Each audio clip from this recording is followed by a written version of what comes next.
어서오세요, 어서오세요.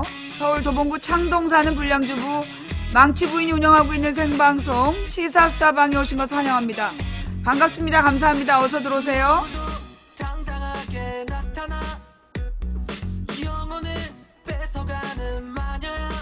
뭐 태교로 뭐 엄마가 행복하면 애기도 행복한 거거든? 근데 우리 형부가 그랬어. 우리 형부가 목사님인데, 야, 우리 망치 방송 듣고 태교하면 애기가 태어나서 울면서 씹새 그러고 우는 거 아니냐고.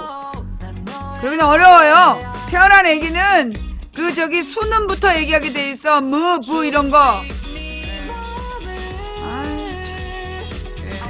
우리 언니는 선생님으로 퇴직하고, 우리 형부는 목사님이다 보니까, 그 나의 방송에 나오는 그 시대라는 표현을 너무 재밌어요.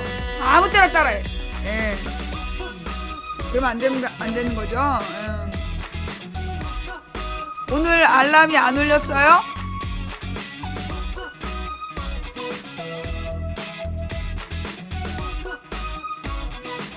좀 기다리면 올 거예요, 알람이. 자, 방금 알람 울렸어요? 어허, 참.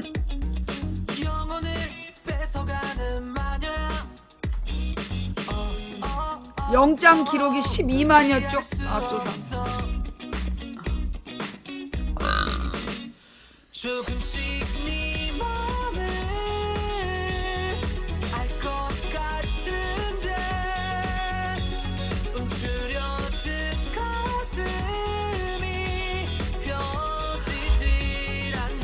어서오세요, 어서오세요. 망치부인입니다. 치과 치료 받았어. 나 지난주에 치과 치료 받고 심장마비 올 뻔했잖아. 그래서 내가 오늘 점심을 아주 많이 먹었어. 어쩜 마지막 식사가 될지도 모르기 때문에 많이 먹었어.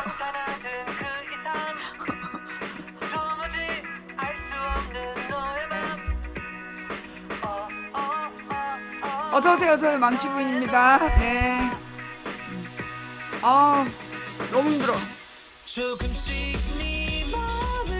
내가 어저께 민어탕이랑 삶은 달걀 먹었잖아요. 그리고 이제 그 민어탕 먹기 전에 그 전날 딸이 먹고 남긴 치킨을 내가 먹었다? 우리 신랑이 와서 그런 거야. 그걸 다 먹었어. 아니 혼자 먹었어. 그까짓 거 몇 조각이 된다고. 라발르고 나니까 얼마 남지도 않지만.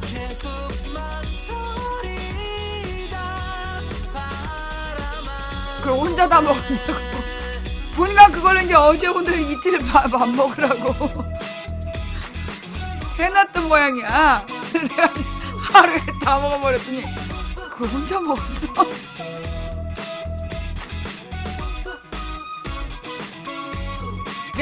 한의사 선배가 삶은 달걀 하루에 먹을 수 있는 만큼 먹으라 그랬어.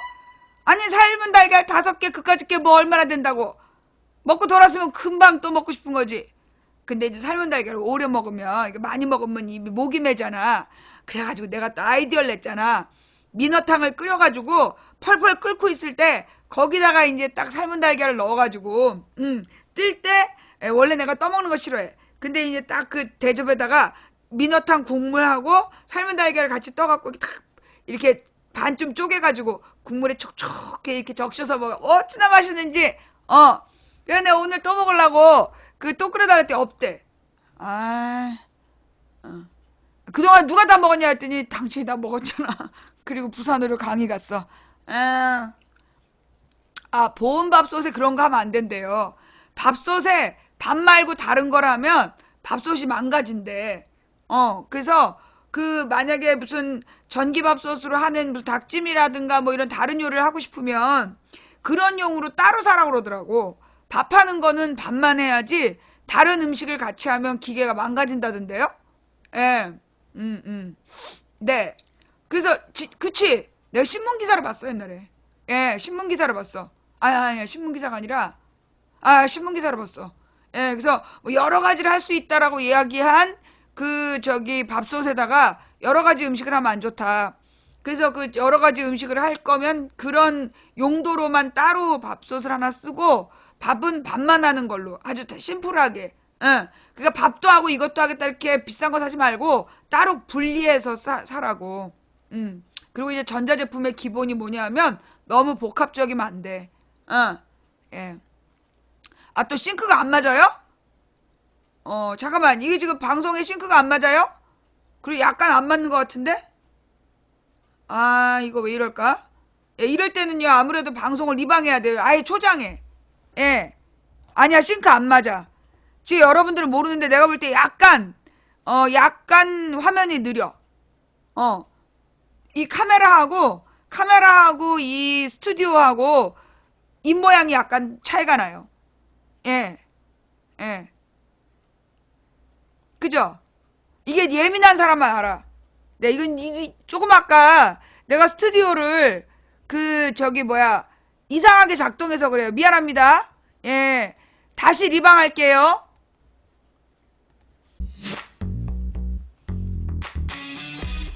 어서오세요, 어서오세요.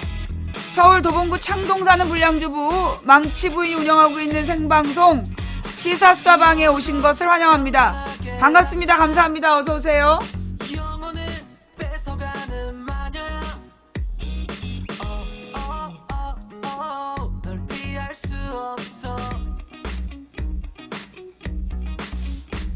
다른 방송 언급하면 블랙이야.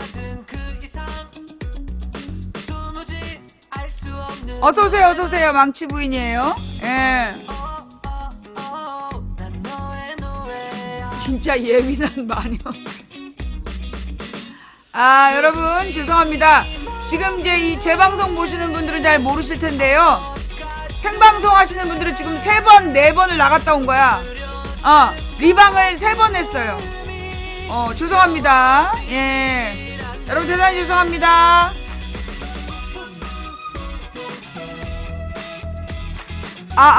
마이크 시험 중, 마이크 시험 중. 예, 지금 이제 싱크가 안 맞는 문제가 생겨가지고, 예. 그러니까는 여기, 웹캠은 내가 말하는 속도가 그대로 나오는데, 스튜디오에서 방송될 때 약간 차이가 나요.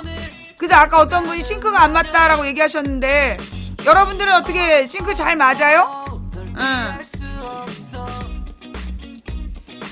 자꾸 밀리면 아프리카를 다시 깔아라.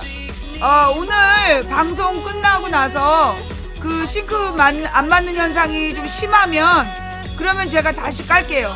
오늘 생방송은 그냥 합시다. 아프리카 새로 까는데 좀 시간 걸려요.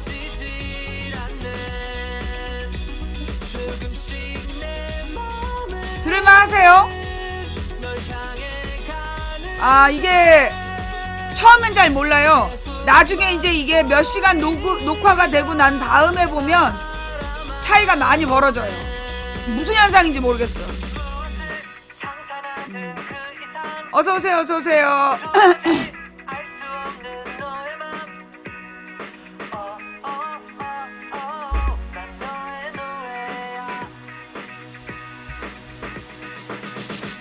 조금씩 네 마음을 알 것 같은데 움츠려든 가슴이 펴지질 않네. 조금씩 내 마음은 널 향해 가는데 계속 망설이다 바라만 보네.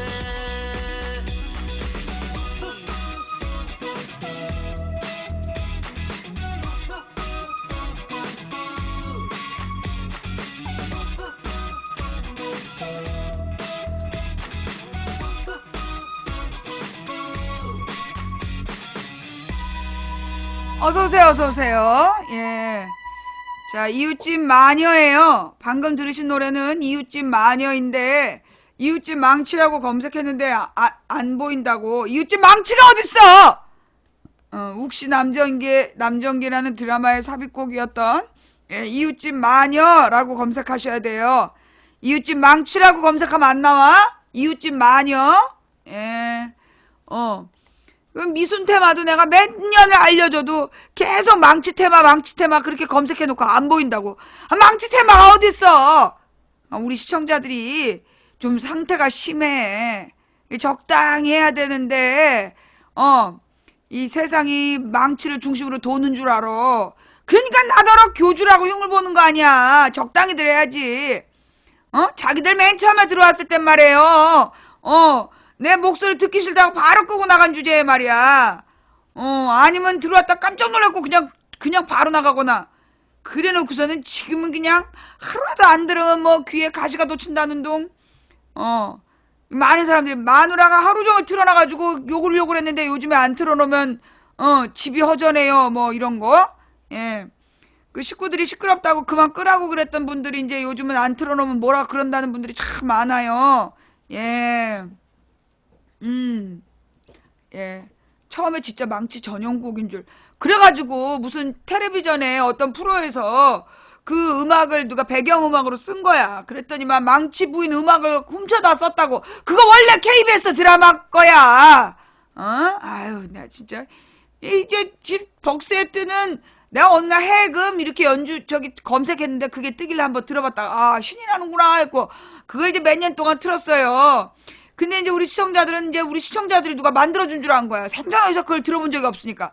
그래가지고 이제 그 해금 소리가 그게 망치 부인 전용곡인데 무슨 방송국에서 썼다고 막 신고지를 해가지고 그게 원래 그 사람들 거야.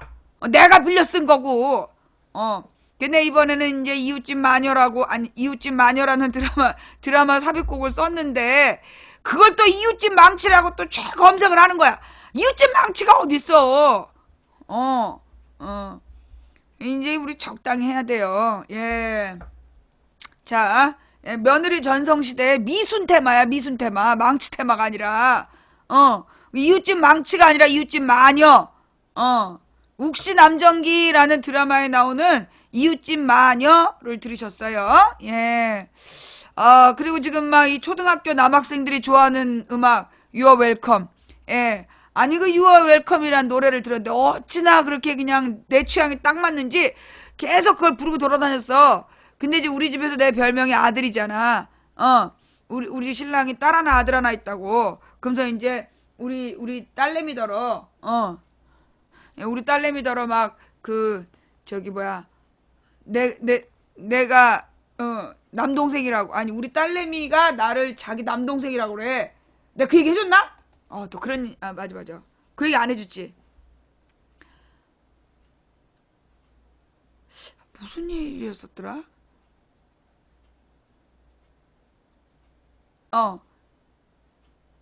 예, 맞아. 이제 우리 딸하고 이제 딸이 나더러 막 남자애라고 막 놀렸어. 남동생이라고.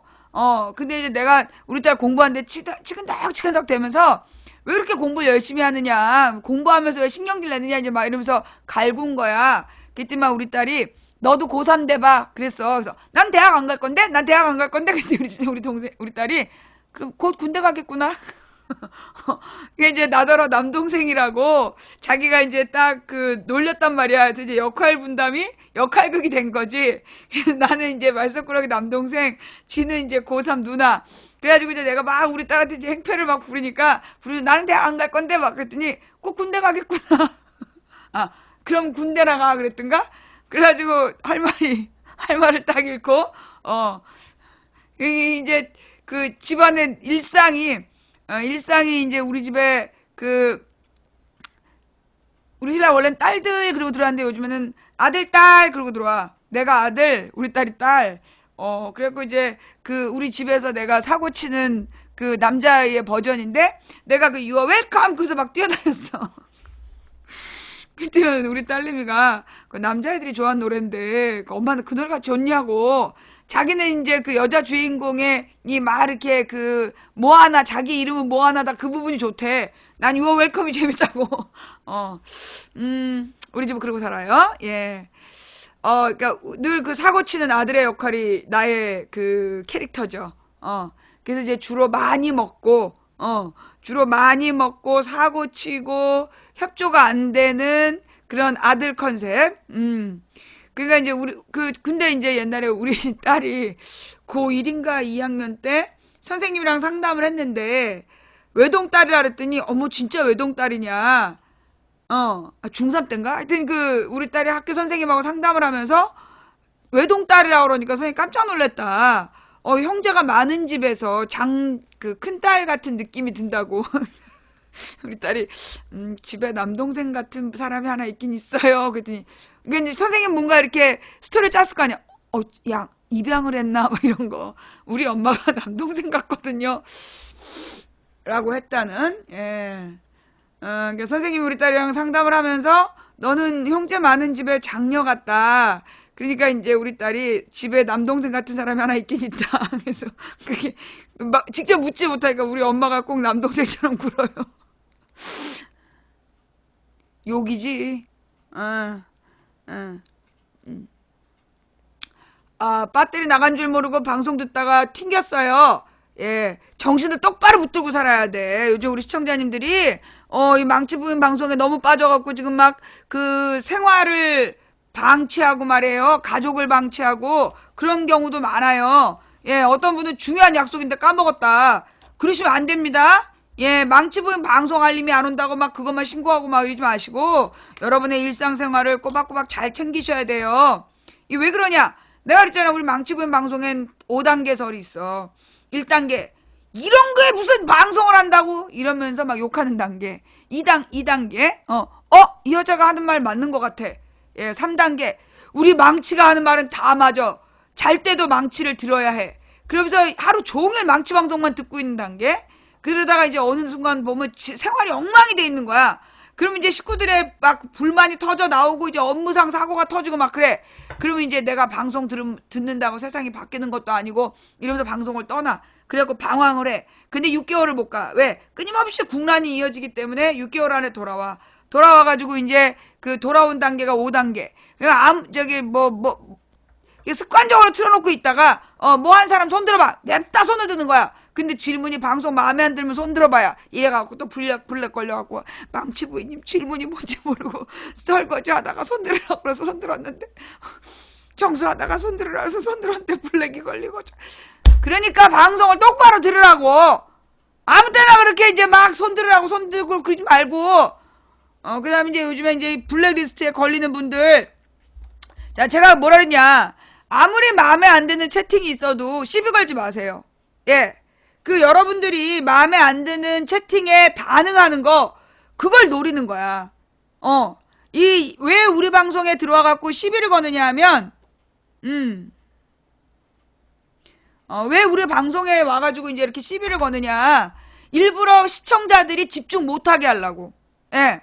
시청자들이 집중 못하게 하려고 우리 방에 보통 쟤네들 한 10명 정도가 상주해요.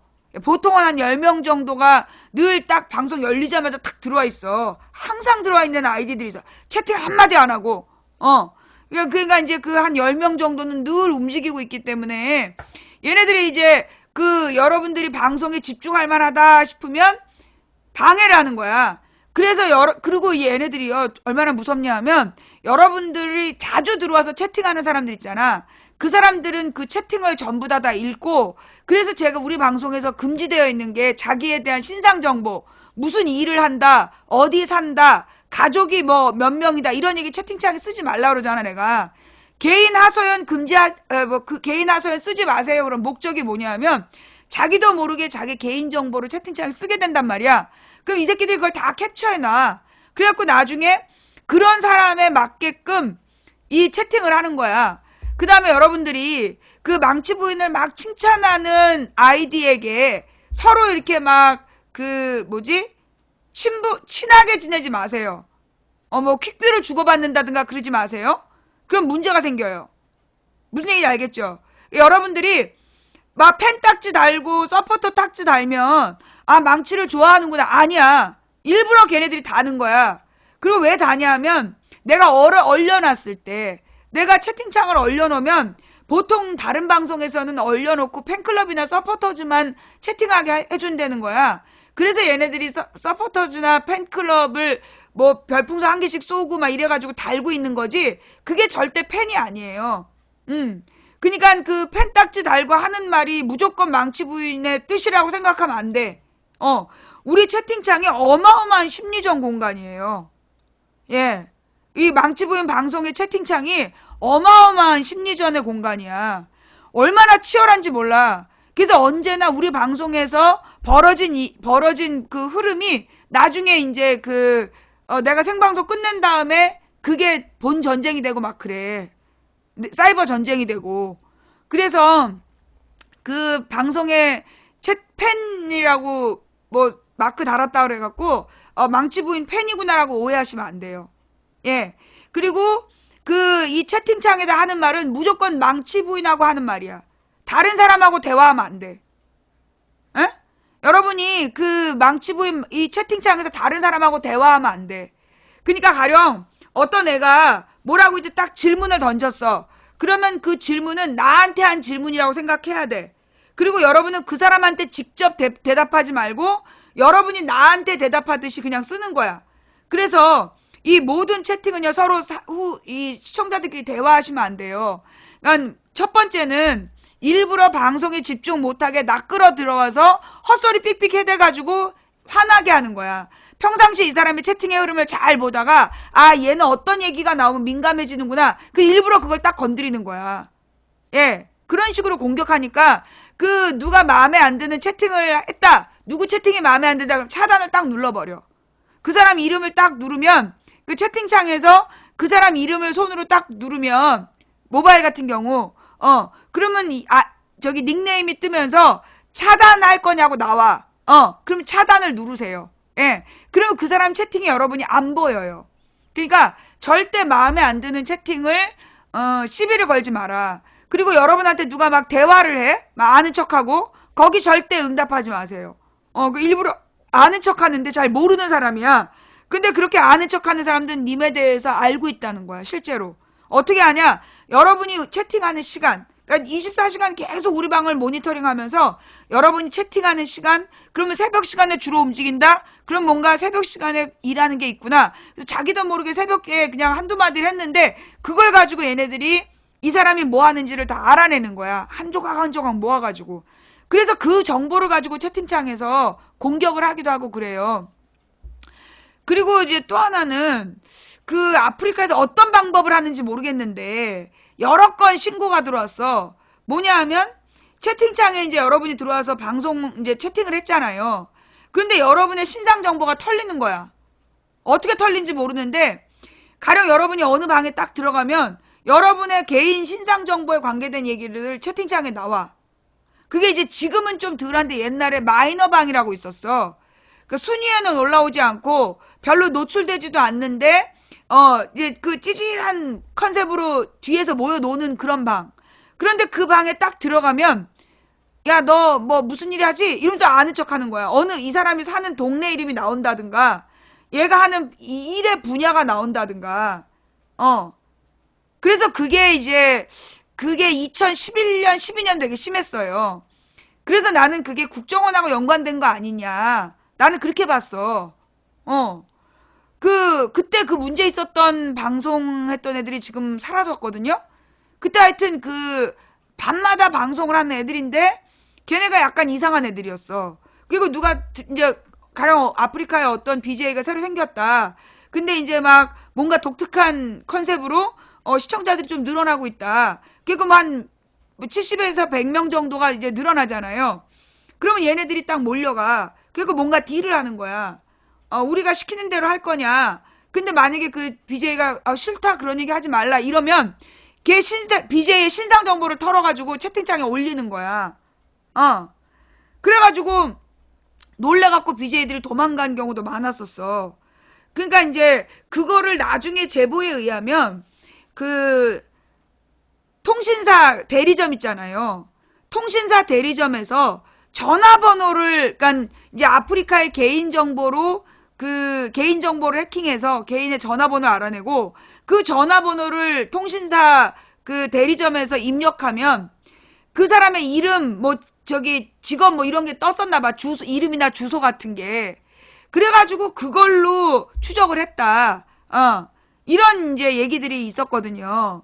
근데 이제 그게 2014년까지는 그런 일이 있었는데 14년까지? 그런데 그 뒤로는 지금 사라졌어요. 그러니까 2012년에 그 증상이 되게 많았어. 12년, 13년에. 그리고 지금은 좀 사라졌어요. 그 증상이. 예. 그러니까 어떻게 알았는지 모르겠는데 그 당시에 이제 그 뭐라고 제보가 들어왔냐면 그러니까 그 저기 휴대폰 대리점 애들을 끼고 있다. 그 휴대폰 대리점에서 휴대폰 번호만 입력하면 신상 정보 다 뜬다. 그런 얘기를 누가 제보를 했었어. 이제 뭐 그런 식으로 내가 또 이제 이런 얘기를 하는 이유가 이번엔 우리 언니네 집에 누가 들어왔다 나갔대. 응. 우리 언니네 집에 들어왔다 나가가지고 우리 언니가 일부러 집안 공기가 안 좋아서 공기청정기를 틀어놓고 나갔는데 그걸 꺼놓고 그 다음에 우리 언니는 슬리퍼를 늘 이렇게 신발장 위에 올려놓고 나가는데 누가 딱 그 신발장을 가지런히 일부러 현관문 앞에다 끊어놨다라는 거야. 그리고 이제 라디오 채널을 항상 우리 언니가 고정해 놓는 채널이 있는데 그게 아닌 다른 채널로 옮겨놨더라는 거야. 그러니까 이제 그렇게 해서 그리고 우리 조카 딸 방에 스탠드를 켜놨더래. 그러니까 이제 이게 들어왔다 갔다라는 표시만 내는 거야. 예. 들어왔다 갔다라는 표시를 내가지고 이제 내가 그 기회를 봐서 정치적인 발언을 하겠다 그랬더니 내가 어제 그 얘기를 한 거 아니야. 하나님께서 멈추지 말고 얘기하라고 하셨다. 내가 앞으로 계속 시사 얘기하겠다. 그랬더니만 일종의 위협인 거죠. 예. 그래서 우리 언니네 집에 들어와서 누가 이렇게 한 바퀴 딱 돌고 나간 거야, 이놈 새끼들이. CCTV를 달아야 됐다. 여러분, 그 CCTV가 안전할 것 같죠? 안전하지 않아요. 예. CCTV를 해킹해. 예. 그러니까 이제 만약에 CCTV를 달 거면 어떻게 달아야 되냐면 CCTV를 폐쇄해갖고 인터넷에 연결되지 않는 컴퓨터에다 저장을 해야 돼. 예. 이게 내가 어떻게 알았냐면 내가 이런 이상한 증상이 있어가지고 내가 CCTV를 설치를 했어. 통신사에서 파는 CCTV를. 그런데 내가 그걸 설치하고 얼마 안 됐을 때부터 내가 아침에 딱 채팅창에 와가지고 채팅을 안 하고 지켜보거든. 언놈이 뻘짓을 하나. 그런데 그렇게 딱 지켜보고 있으면 어떤 사람이 꼭 별풍선을 쏘는 거야. 항상. 저 사람은 그러니까 이 사람은 열혈인가? 그러고 넘어갔어. 근데 나중에 들려온 얘기가 이 사람이 나만 없으면 이상한 채팅을 한다는 거야.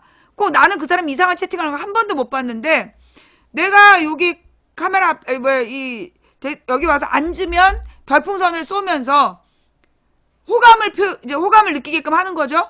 그리고 내가 없으면 이상한 짓을 했던 거야. 걔가 어느 날 이상하다 싶어갖고 내가 CCTV에 카메라를 가려버린 거야. 그거 안 쏘더라고. 내 CCTV에 카메라를 딱 가려버렸더니 안 쏘는 거야. 예. 그래가지고 내가 이제 그 CCTV를 완전히 다 중단해버리고 나는 모든 이렇게 되어 있어. 노트북도 그렇고, 전부 다 카메라를 가리고 있어요. 그거 아시죠? 스마트폰이나 이런 게 도청이나 도감청에 자료로 쓰일 수 있다는 거. 예. 이게 누구니? 페이스북 창업자나, 뭐 애플 창업자나 다 이렇게 하고 있대. 그러니까 중요한 CEO들은 자기 스마트폰이나 이런 거 전부 다 가려놓는다는 거야. 예. 근데 그 말이 맞아. 왜 얼마 전에 그런 얘기 있었잖아. 삼성 스마트 TV로 도청했다고. 그래가지고 소리랑 다 녹음했다. 여러분 제이슨 본 시리즈 알죠? 제이슨 본 시리즈에 보면 그게 나오잖아. 여러분이 내가 그때 되게 놀랐던 게 뭐였냐면 우리 딸이랑 어떻게 우연히 유럽 여행을 가게 됐잖아. 유럽에 7개국을 갔는데 7개국을 갔다가 이제 가는 곳마다 카메라 이제 휴대폰을 이제 껐다 키라고 로밍 때문에. 그래서 껐다 키잖아. 그러면 외교관들이 그러니까 그걸 뭐라 그러니? 하여튼 공사관에서 문자가 와. 뭐 이러이러한 문제가 생기면 뭐 연락해라 이러면서 전화번호가. 그럼 뭐냐 하면 우리나라 국민들이 스마트폰을 가지고 어느 나라를 가든 그게 다 위치 추적이 되고 있다는 얘기야. 예.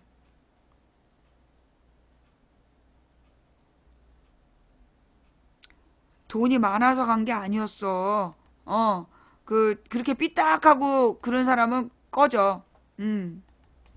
그러니까 이제 어디를 돌아다니든 여러분의 휴대폰으로 다 위치 추적이 되는 거고, 이 휴대폰으로 여러분이 가령 음성 지원이나 위치, 예, 이런 거를 켜놓잖아요. 위치 서비스를. 그럼 여러분 위치가 다 털리는 거야.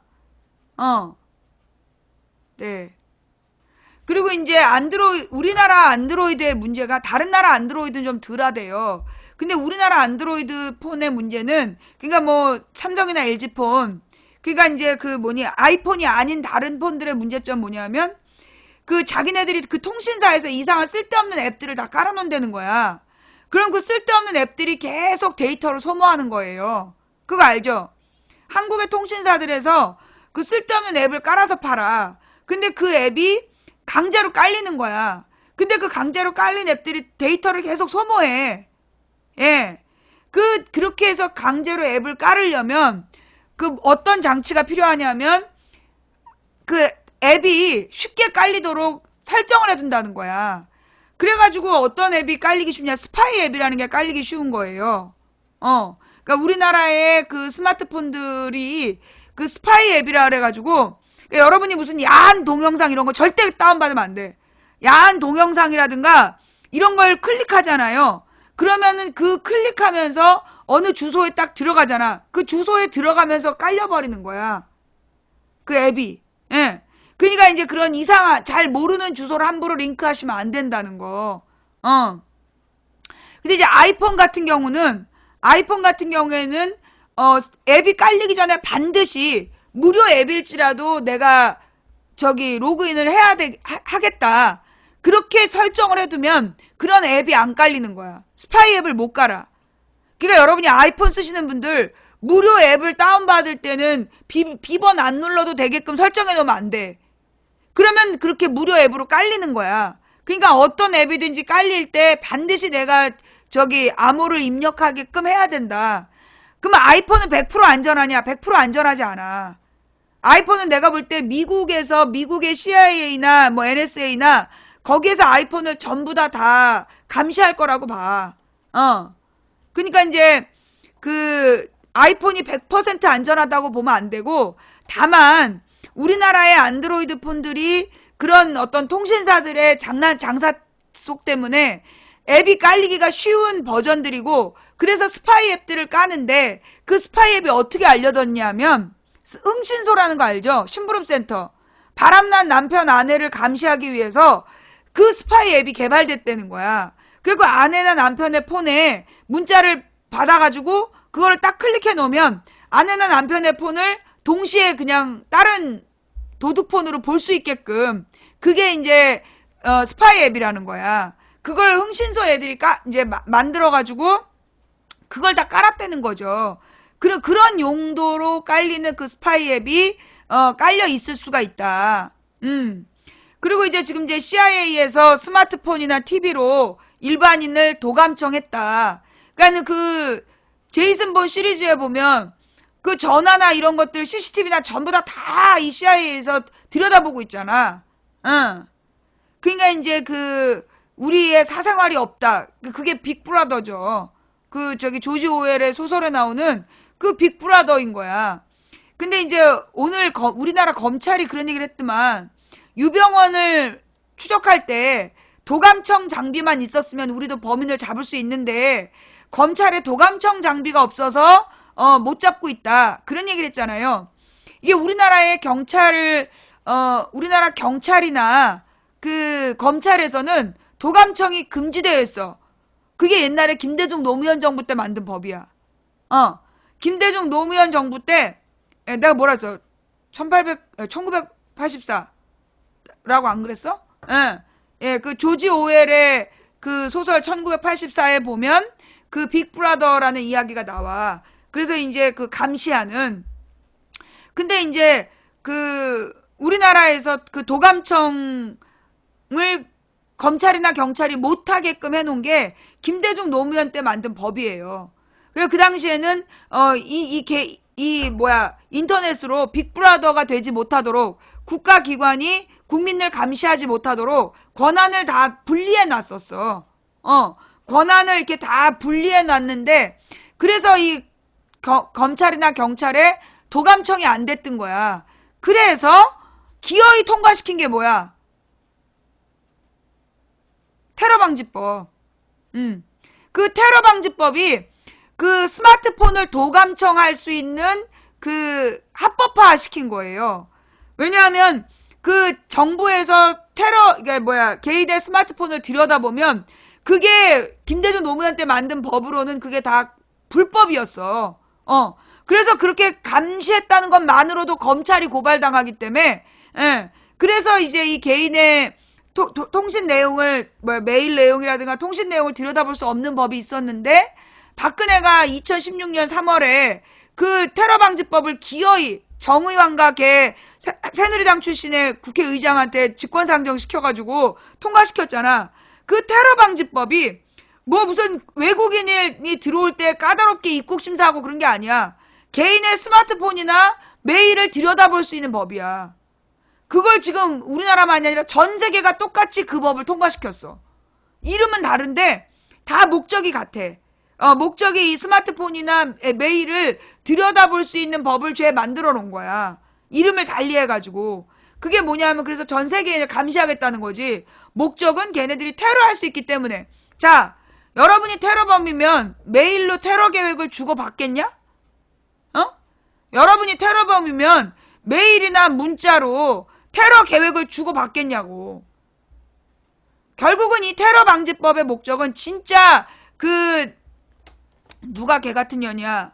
박근혜? 야, 너 박근혜가 아무리 미워도 그렇지 어따 대고 개 같은 년이래. 걔가 무슨 죄니? 걔들도 개존심이 있어. 어따 대고 개 같은 년이래. 개 모욕죄로 너는 고소당해야 돼. 예. 자, 그러니까 이제 결국은 그 도감청 장비를 합법화시키는 목적은 사찰을 하기 위한 목적이야.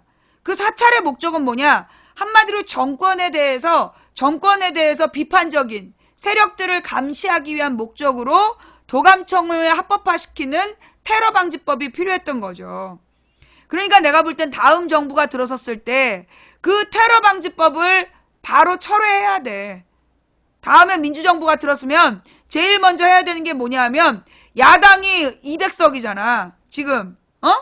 야당이 200석이니까 200석은 안 되더라도 그 국민의당하고 더민주만이라도 정신 똑바로 차리면 그 테러방지법에 대해서 개정을 할 수 있는 거 아니야. 그러니까 도감청을 못하게끔 법을 바꿔야 된다. 테러방지법을 개정하거나 폐기해서 그거 바꾸는 거 강조해야 된다. 그리고 국가 차원에서도, 그리고 내가 그동안에 카톡을 안 깔았어요. 여러분들은 그 카톡을 다 깔고 계시는 모양이죠.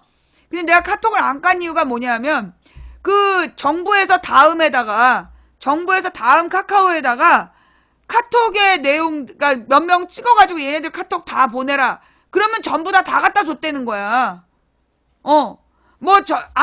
안 갖다 주겠다라고 발표하고 개박살이 났어. 그래서 여전히 갖다 주고 있다는 거야. 여러분 그거 몰랐어요? 아, 몰랐구나. 내가 그 얘기를 한 몇 년 동안 안 해가지고. 그 이석기 변장도피 그 사건 터졌을 때 그게 허위 사실이라 그랬잖아. 가짜뉴스. 근데 그 당시에 통합진보당 당원들의 모든 카톡을 털었어. 근데 어떻게 털었냐? 통합진보당 당원이 가지고 있는 전화번호가 카톡에 다 뜨잖아. 그러면 이 사람이 전화번호 가지고 있는 2,000명이면 2,000명, 1,000명이면 1,000명의 모든 카톡을 다 들여다봤다는 거야. 그래갖고 그 카톡 속에 얘 친구 얘가 자기 부인이랑 어젯밤에 뭐 좋았어? 뭐 이런 얘기, 부부간에 잠자리 얘기 왔다 갔다 하고 이런 것까지 다 들여다봤다는 거야. 그래가지고 그 카톡을 내가 만약에 누군가하고 카톡을 깔아놓으면 나하고 카톡으로 연결된 사람들의 사생활이 다 털리는 그런 상황이었어. 그래서 내가 그 카톡을 못 가글고 있어요. 그러니까 어떤 시청자들이 카톡은 안 하세요 하고 자꾸 물어보시는데요. 제가 일부러 카톡을 안 해요. 예. 왜냐하면 그 다음 카카오에서 카톡 내용을 정부에 정기적으로 보고했어. 예. 박근혜 정부에서 박근혜 정부로 정기적으로 그걸 보고했단 말이야. 그래서 내가 카톡을 못 쓴 거야. 근데 이제 사실 카톡을 쓰는 대부분의 사람들이 그 무료 전화가 잘 연결돼서 썼잖아. 난 해외에 나가서도 돈 주고 전화했지 카톡 전화를 못 쓴 거야. 그게 그래서 그래.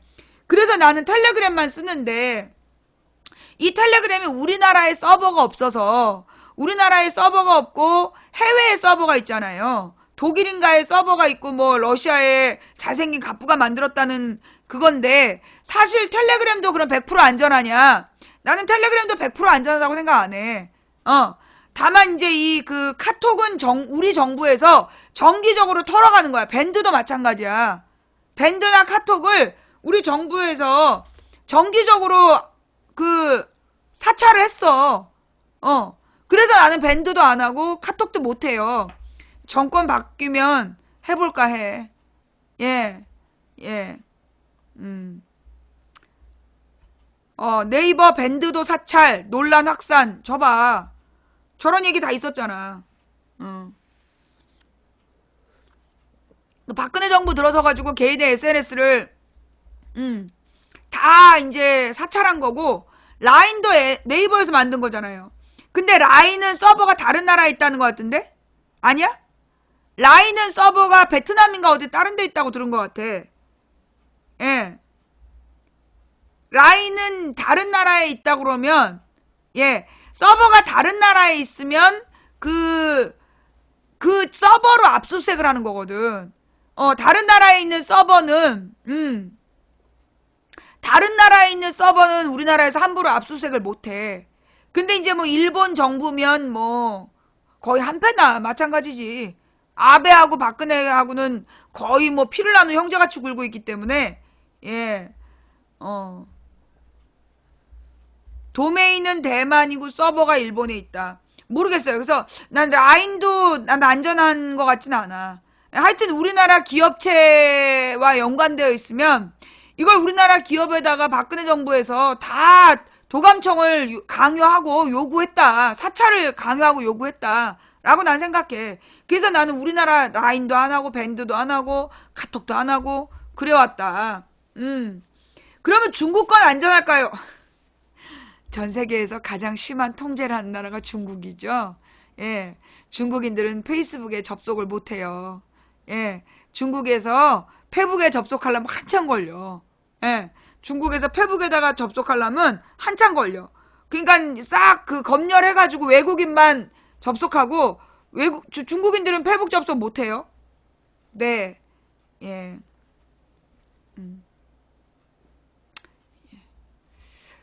그 투지폰은 도감청에 안 된다. 인터넷으로 해킹이 안 되는 거죠.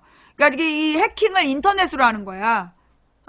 근데 이제 투지폰은 인터넷이 안 되기 때문에 인터넷이 안 되니까 해킹이 안 된다는 거죠. 자, 그렇다면 여러분이 쓰고 있는 카톡폰 해킹 됩니다. 예. 카톡만 되는데 인터넷이 아니잖아요. 그 카톡을 뭘로 하겠어? 인터넷으로 하는 거지. 그러니까 요즘에 그 할아버지 할머니들 용으로 카톡폰을 만들었잖아. 그 목적이 뭐냐? 카톡을 통해서 가짜 뉴스 뿌리려는 목적. 그러면서 진짜 뉴스에는 접근 못하게끔. 그게 카톡폰의 목적이야. 근데 이 카톡폰도 인터넷으로 접속을 하기 때문에 예. 그래서 그 카톡폰도 안전하지 않아요. 예. 중국의 공안이 8,800만 명. 예, 그렇군요. 예. 네. 지금은 투지폰을 잘 안 쓸걸요? 투지폰 채널이 닫히지 않았나? 예. 투지폰 채널이, 그니까 투지폰의 그걸 주파수가 저기 없어지지 않았어요? 아직 가지고 있나? 그 고3 폰들도 투지폰 아니야. 기계가 인터넷이 안 될 뿐이지, 기계로 인터넷 접속을 못해서지, 그 3G 연결이 된다 그러면 그거는 다 해킹이 돼요. 예. 네. 투지폰을 사용할 수 있어요? 아니야. 011은 전화번호만 011이고 예. 011로 스마트폰 쓰는 사람도 있어요. 이 폴더폰이라 그래서 다 인터넷이 안 되는 게 아니야. 폴더폰 모델 중에서도 그 3G로 인터넷이 연결됐던 게 있어. 예. 예. 하여튼 그래서 뭐 그 인터넷상으로 안전한 건 없다. 아니 여러분 생각해봐요. 여러분이 배달의 민족에서 뭘 시켜 먹으려고 해. 그러면 그 시켜 먹으려는 그 배달의 민족이 여러분의 위치를 바로 알아갖고 가장 가까운 업소를 소개시켜주지. 여러분의 위치 서비스가 털리고 있다는 얘기죠. 위치가. 예, 그러다 보니까 그 솔직히 이제 무료 앱이 그게 좋은 게 아니야. 옛날에 왜 그 앵그리버드가 되게 유행했었어요. 예. 그 앵그리버드에 취합된 메일 주소들이 털렸다는 거 아니야. 앵그리버드로 이렇게 등록돼 있었던 메일 주소가 털려가지고 그걸로 그 정보가 빅데이터화 되고 그래서 그걸로 오바마 선거팀에서도 그런 식으로 취합된 개인정보를 활용한 거 아니냐라는 비판적인 내용들이 한번 나온 적이 있어요. 예. 장시호 등 대포폰 사용 실태 추적, 투지폰을 선호한 이유는 예. 정호성 최화 투지폰으로 통화, 해킹 우려한 듯. 야, 그러니까 이제 이 온 국민의 스마트폰을 해킹하면서 지들은 투지폰으로 통화했구만. 이런 썩을 것들. 예. 그러니까 앱을 깔 때 동의를 함부로 하면 안 돼. 예.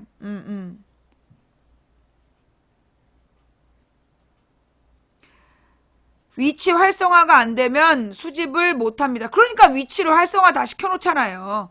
예. 위치 기반이, 그러니까 위치를 다 스마트폰에서 활성화 시켜놓으면 그 위치 추적이 되는 거잖아. 위치 수집이 되는 거잖아. 앱 개발자로서 위치 활성화가 안 되면 수집을 못 합니다. 그러니까 이게 참 컴퓨터 프로그램 하는 사람들은 저렇게 판단을 해. 그러니까 이 컴퓨터 프로그램을 하는 사람들을 보면요.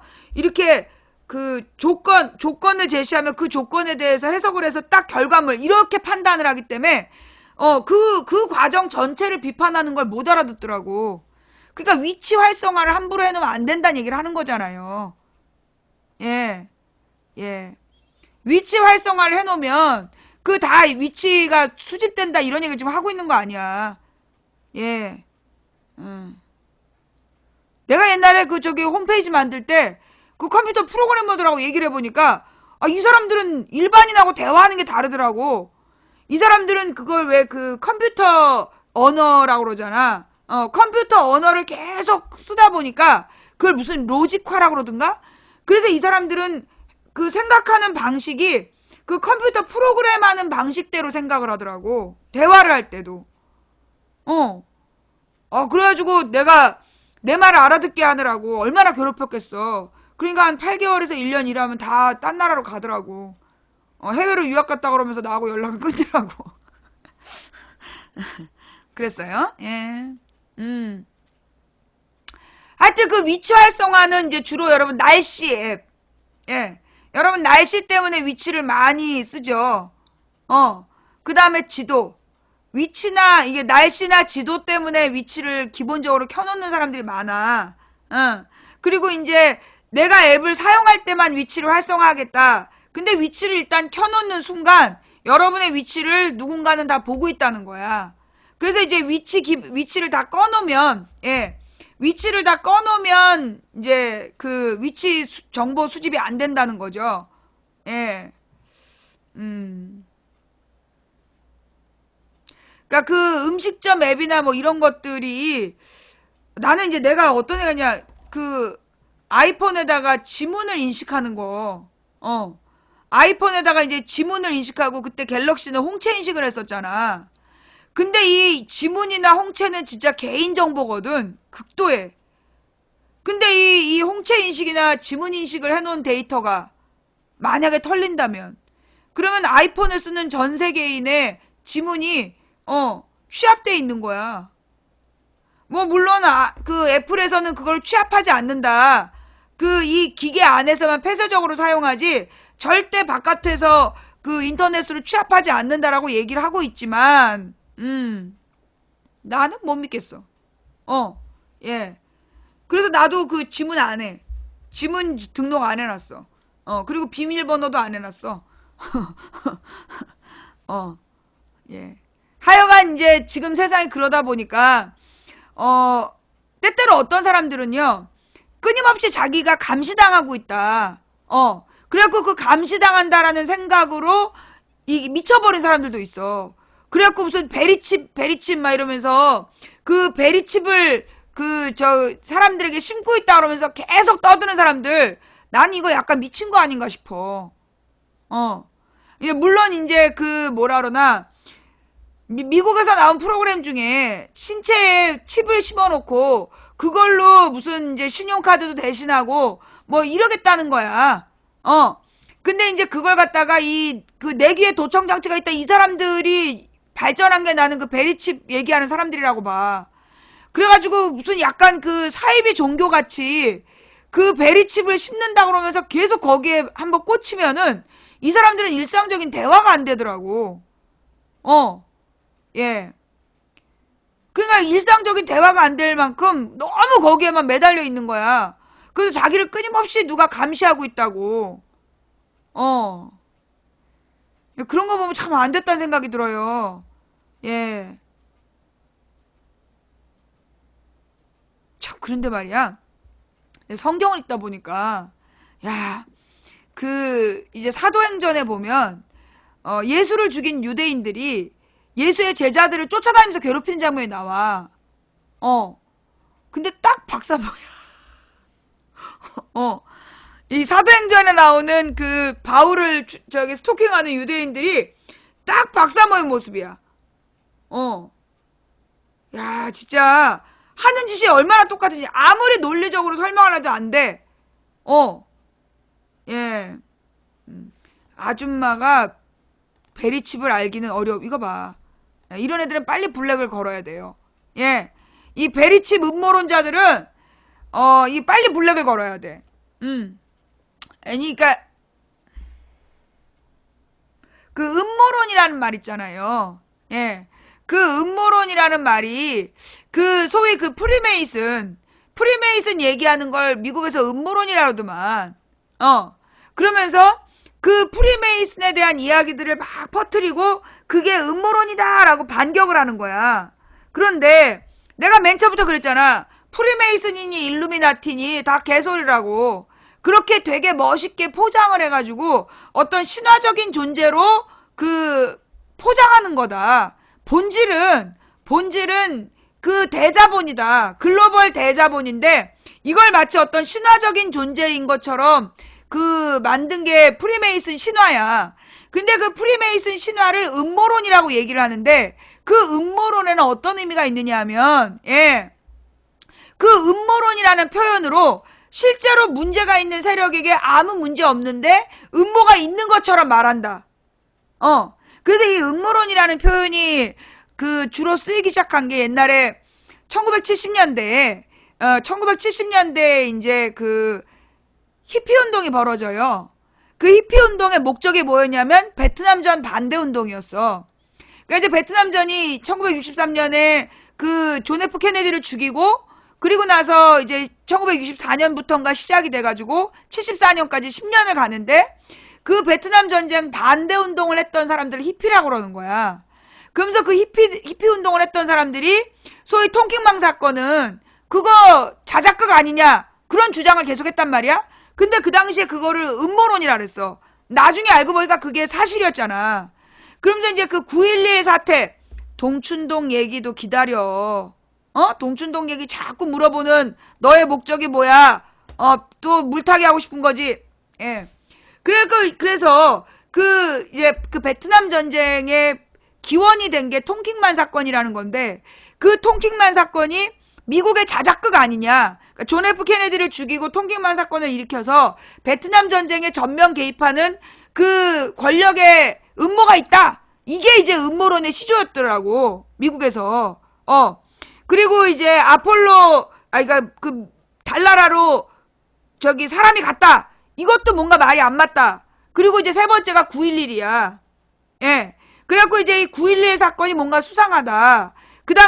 그래서 지금 많은 학자들이 연구를 해보니까 9.11이 폭파되는 모습은 그게 이 비행기가 들이받아가지고 그걸로 폭발한 게 아니라 건물 폭파용 폭파장치에 의해서 무너져 내린 양상이다.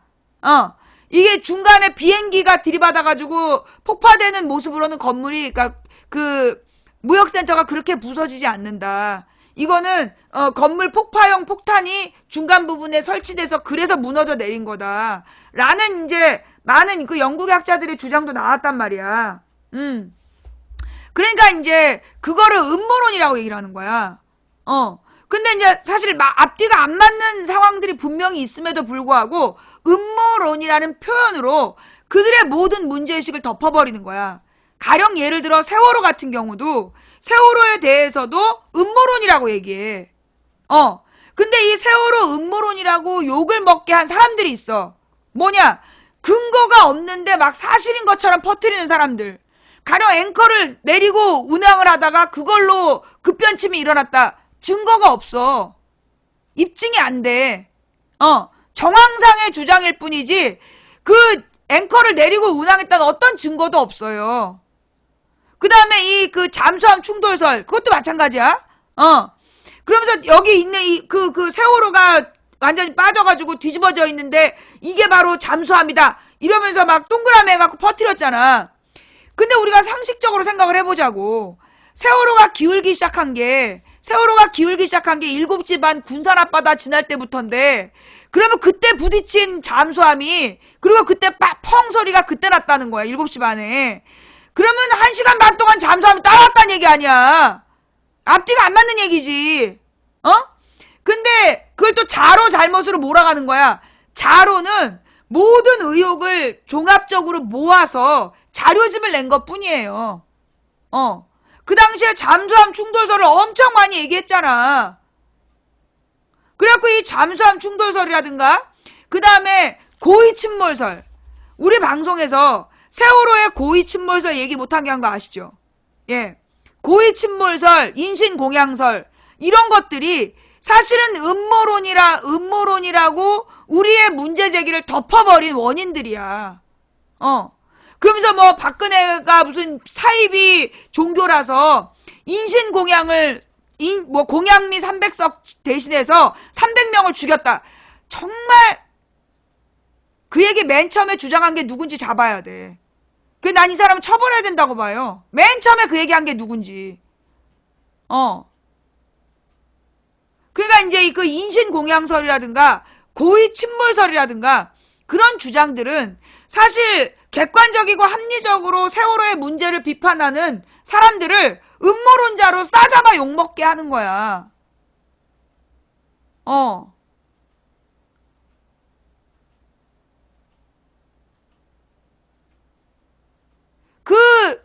그 인신공양설이나 고의 침몰설을 퍼뜨린 사람들, 그 사람들이 진짜 위험한 사람들이야. 그런 주장이 또 더 쉽게 나가요. 가령 이번에도 K재단, 미르재단에 박근혜가 압력을 행사했다라는 내용보다 최태민과 박근혜가 분가분가했다. 최태민네 집안에 금은보화가 있다. 그게 더 많이 퍼졌잖아. 그 소위 음모론이라는 표현 자체를 만드는 놈들이 나는 권력이라고 봐. 미디어 권력이 일부러 자극적인 가짜 정보를 만들어가지고 막 뿌리는 거야. 그래가지고 진짜 정보의 문제의식을 물타기 하는 거죠. 예. 시선을 돌리기 위한 목적으로 가짜 뉴스를 뿌리는 거야. 오랫동안 그래왔어. 예. 그 천안함 문제에 대해서도요. 지금 이제 벌써 천안함 사건이 7년 전이라 지금 젊은 사람들은 가령 20대 친구들은 그때 10대였고 그 다음에 지금 30대 중에서도 그 당시에 막 학점 따랴 아르바이트 하랴 뉴스를 제대로 못 본 사람들은 천안함의 진실을 잘 몰라. 그러면서 어떤 사람이 나한테 무슨 문자로 보냈든가 무슨 어디에다가 글을 썼든가 그 천안함이 미국의 지시로 북한이 그랬다라고 발표했다라고 아는 사람들이 있어. 그거 잘못 알고 있는 거예요. 천안함을 북한이 그랬다라고 미국이 지시한 적 없어요. 천안함 사건 당시를 내가 그때 계속 방송하면서 하루에 10몇 시간씩 내가 방송하면서 모든 뉴스를 다 봤다니까. 그래서 내가 분명히 기억하는데 맨 처음에 사건이 발생했을 때 그때 우리 정부하고 미국에서 공식 입장을 발표해. 공식 입장의 내용이 뭐냐면 우리는 천안함 내부의 원인 이외에 다른 원인을 알 수 없다. 알지 못한다. 그게 미국의 입장이야. 그게 무슨 얘기냐? 천안함 내부 고장으로 침몰했다라고 미국 국방부의 첫 번째 입장이 나와. 그리고 이명박도 그렇게 얘기해. 천안함 내부의 원인으로 침몰했다. 근데 조선일보가 그 북한이 인간 어뢰를 타고 와가지고 터뜨렸다는 등 그런 개소리를 주장하면서 이명박 정부를 디립다 까대는 거야, 보름을. 그래서 2주일 만에 이명박의 태도가 바뀌게 되는 거야. 왜냐하면 이제 3월 26일인가에 천안함 사고가 터지고 6월 2일이 지방선거였어.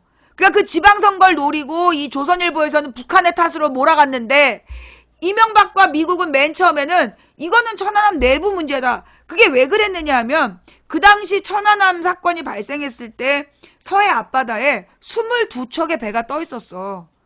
그 22척의 배가 무슨 배였냐? 한미연합해군이 대잠수함 훈련 중이었어.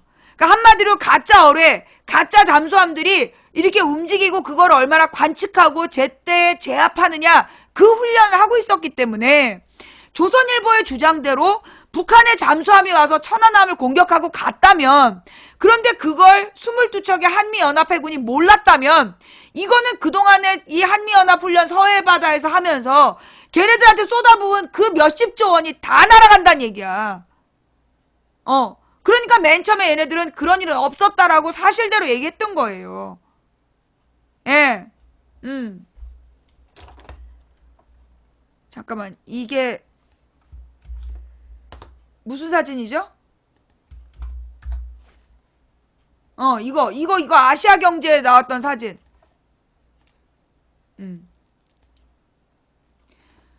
여기 보면 좌초 지점이라고 써있는 글씨 보이죠? 최초의 그 좌초 지점에 별표 되어 있잖아. 여기가 이제 이 좌초가 처음에 됐던 지점이야. 그리고 이 빨간색 이게 침몰 지점이고, 여기에 이 배들이 옆에 이렇게 많이 서 있었어. 이렇게 배들이 많이 떠 있었기 때문에 그 당시에 만약에 북한의 잠수함이 와서 어뢰를 쏘고 돌아갔다. 그게 사실이라면 한미연합해군은 등신이란 얘기야. 한미연합해군이 등신이란 얘기였어. 그래서 한미연합군이 북한이 그랬다는 증거 없다. 그러면서 넘어갔는데 3월달 한미연합훈련 끝난 다음에 계속 조선일보에서 이명박 정부를 까대면서 너 이번 지방선거 지금 뒤질 줄 알면서 막 협박을 하니까 이명박이 보름 만에 모든 가능성을 열어놓고 생각하겠다라고 얘기해. 그래서 입장이 변하기 시작한 거야. 그 다음에 조선일보가 주도해갖고 소설을 막 써. 그 다음에 무슨 일이 발생하냐면 5월 20 며칠에 미국의 일본에 미군 기지가 있었어. 일본에 미군 기지가 있었는데 그 일본의 미군 기지를 원래 나가라. 일본의 주민들이, 일본 시민운동이 일본에 있는 미군 기지를 퇴출하는 운동을 20년인가 30년을 해가지고 그 주민 투표가 그 5월 며칠에 있었어. 그래서 최종적으로 주민들이 투표를 해서 그 주일 미군을 내쫓기로 한 그 시즌이었던 거야. 그때 힐러리가 그 미군 기지를 일본에서 빼면 동아시아에서 미군의 기지가 그만큼 줄어드는 거거든. 그러니까 그때 그 힐러리가 우리나라에 와가지고 북한을 왔다 갔다 하면서 이 천안함이 북한 탓인 것처럼 그게 우리나라 국방부에서 설명하고 힐러리가 듣기만 한 거야. 그래갖고 그 장면을 본 우리 국민들은 미국도 다 인정을 했다. 이거 북한이 그런 거다. 다 그렇게 얘기했어. 그런데 지방선거 끝난 다음에 미국 국방부에서 공식 입장이 발표돼. 뭐라고 발표됐냐? 그 전이지. 그러니까 힐러리가 왔다 갔다 하던 그 시절에 뭐라고 나오냐면, 한국 정부의 발표대로라면, 이란 전제를 달아. 한국 정부의 발표대로라면, 즉 북한의 잠수함이 와서 어뢰 공격을 한 거라면 미국도 이런 만행에 대해서 용납할 수 없다. 동의할 수 없다. 이러면서 비난을 하는 글이 나와요. 그게 5월달인가 나온 거야. 4월 말 5월 말 요럴 때 나와. 그러니까 그게 일본에 있는 미군 기지를 빼는 거에 대해서 견제하려는 목적으로 천안함이 북한 탓인 것처럼 미국도 동조를 한 거야. 그러다가 그 5월 말에 그 선거가 무산이 됐나 하여튼 그래요. 그래서 흐지부지 된 거야. 미군 기지를 빼는 게. 일본에 있는 미군 기지 내쫓는 운동이 좌절이 됐어. 그리고 난 다음에 우리나라 6월 2일에 지방선거가 끝나. 그리고 나서 그 새누리당의 정몽준이가, 한나라당 정몽준이 더 이상 천안함 얘기 하지 말라고 덮자고 그래. 그리고 미군에서 뭐라고 공식적인 입장을 발표하냐면 우리는 천안함이 북한 탓이라고 공식적으로 입장 발표한 적 없다. 그게 최종 입장이야.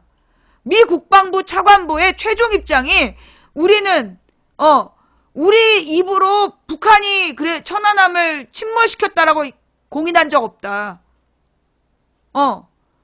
그 남한 정부의 말이 맞다면 이란 전제를 달아서 몇 번 동조해줬을 뿐이지 미국이 그런 결론을 내린 적 없다야. 기가 막히죠? 예. 힐러리나 트럼프나 미국에서 정치하려면 군수업체들의 자본 지원을 받는 거지.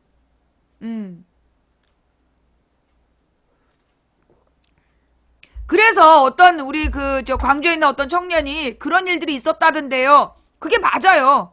그러니까 미국에서 그때 천안함이 북한 탓인 것처럼 남한 정부에 이명박 정부에게 동조했던 건 미군 기지를 일본에서 빼는 문제, 내쫓으려고 하는 상황이었고 그 내쫓으려는 그 주민들을 통제하기 위해서, 제압하기 위해서 북한이 그런 것처럼 가만히 냅뒀던 거야. 예. 그레그 전 대사, 천안함 침몰이 북한의 소행이 아닌 좌초우 기뢰 폭발이다. 그런 말까지 했다는 거죠. 예. 자, 요 얘기가 나오자 갑자기 안전한 놀이터 이런 광고가 나오죠. 핵심인 거야. 그레그 주한 미 대사가 전 대사죠. 천안함 침몰의 원인을 북한의 소행이 아니라 좌초후에 기뢰가 폭발한 거다라고 얘기했다는 거야. 이게 2015년 기사예요. 네. 그런데 그 당시에 북한이 그랬다라는 증거가 없다라고 얘기하면 너의 조국이 어디냐 이러면서 막 우리한테 지랄했잖아. 예. 천안함 침몰, 북한의 소행이 아닌 좌초우 기뢰 폭발. 예.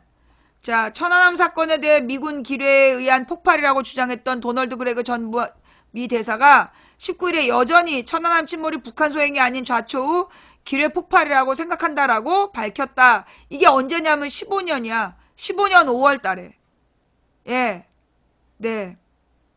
방한 중인 그레그 전 대사는 이날 저녁 JTBC와의 인터뷰에서 지금도 당시 한국 정부 발표를 믿기 어렵다고 보니 한 질문에 당시 저나 러시아가 가졌던 의문은 아직까지 해결되지 않았다. 그때 러시아에서도 그 북한이 그랬다라는 거 인정 안 했어요.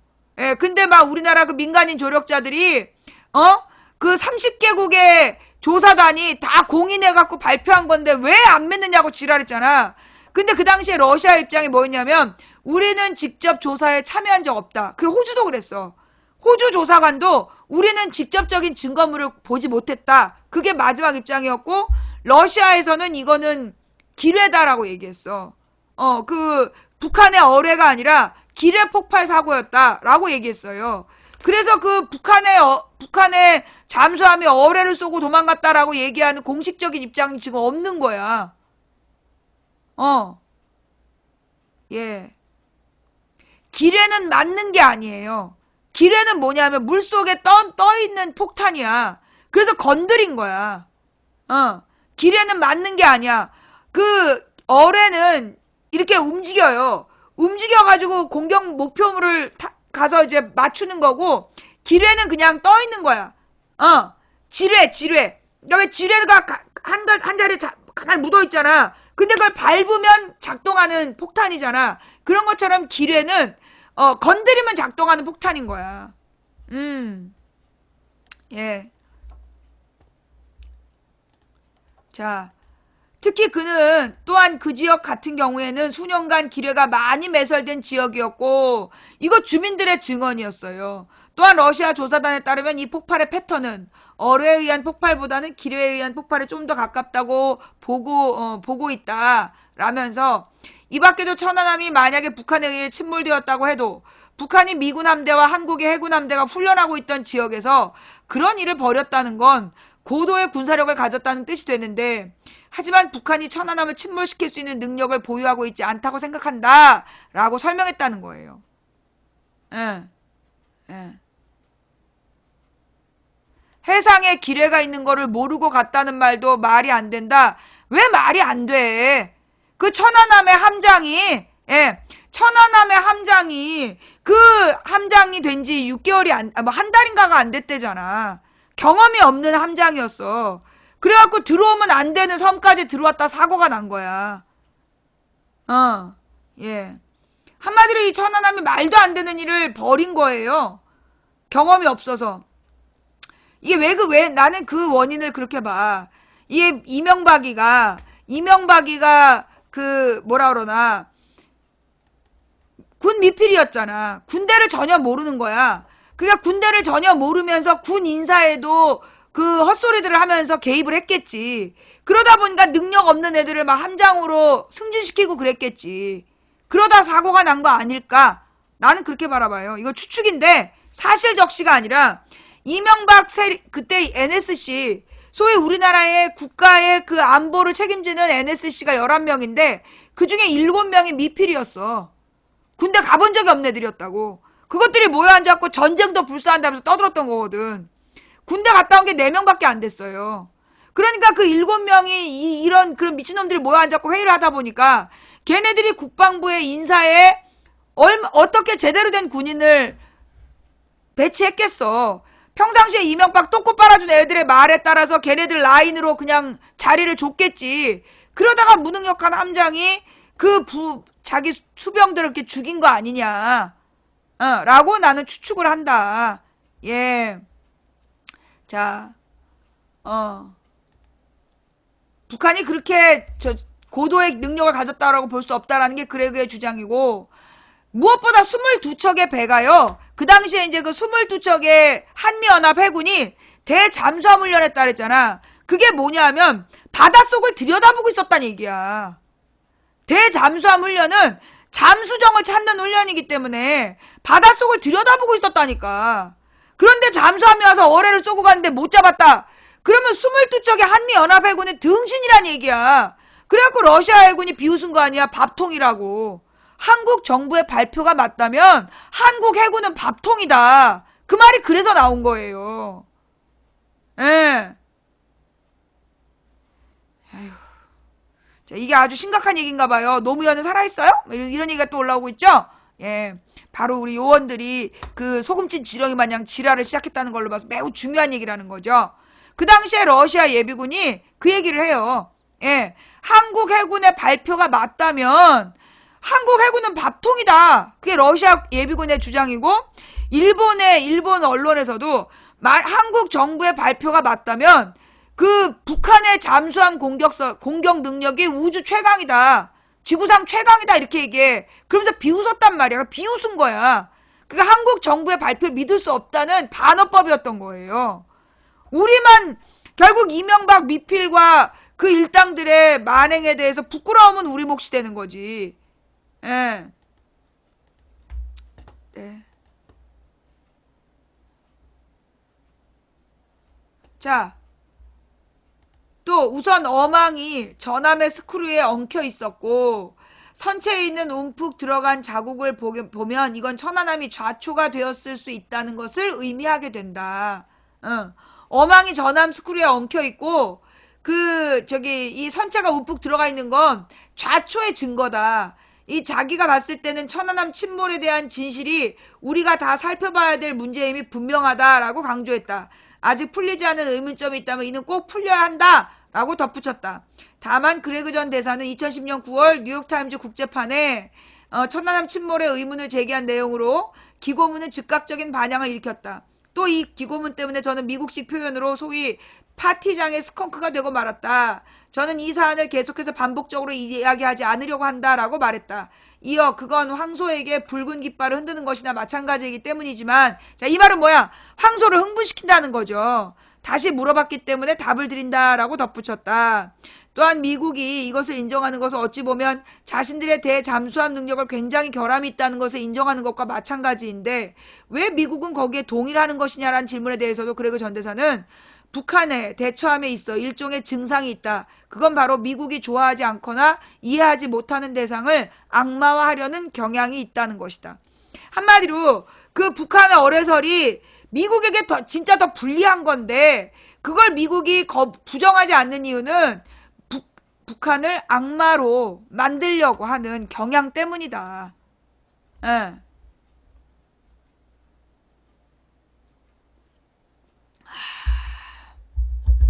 자, 이 정도, 아까 우리가 저기 인트로였다가 어쩌다 이렇게 됐지?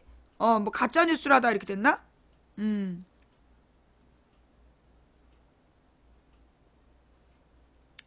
아, 맞다. 몽골리아가 정식 국가명이고 줄여서 몽골입니다. 몽고는 중국이 몽골을 비하할 때 쓰는 표현입니다. 맞아요. 저도 그런 얘기 어디서 들은 것 같아요. 그 다음에 자, 질문 있습니다. 한번 여러분 있잖아요. 질문요. 질문할게요. 이렇게 하면 안 돼.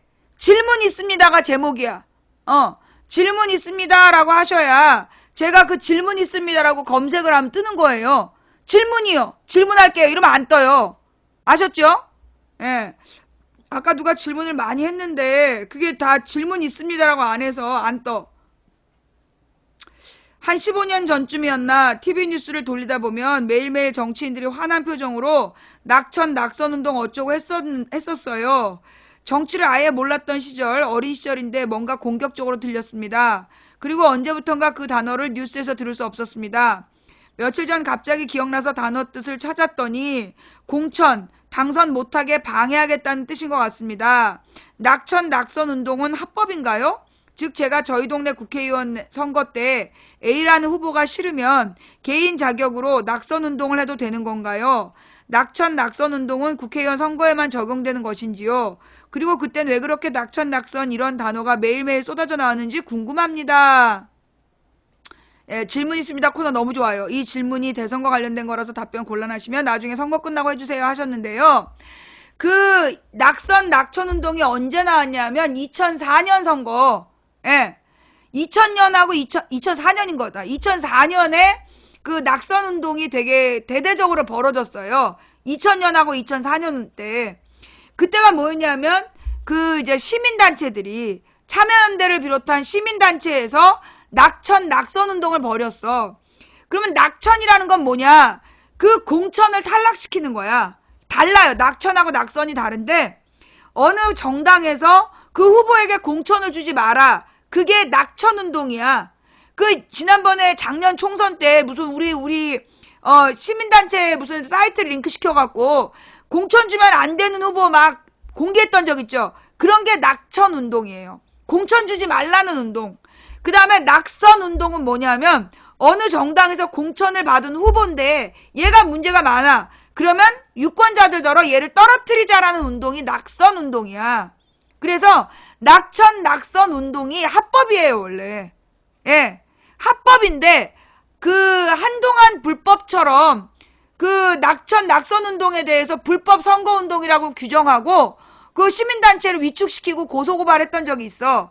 그러다가 아마 대법원인가에서 확정적으로는 그게 합법이다. 시민의 알 권리가 보장돼야 된다. 그래서 합법이 된 걸로 알고 있거든요. 근데 나 같은 사람 못하죠. 내가 선거권이 없기 때문에 나는 낙선 낙천 운동을 못하지만 여러분들이 가령 여러분 동네 국회의원이 얘는 정말 되면 안 되는 놈이다. 그럼 낙선 운동을 할 수 있어요. 예. 예. 그 선거관리위원회에다가 신고하고 할 수 있어요. 그 낙선 낙천 운동을 박 시장 때 그 참여연대가 했을 거예요.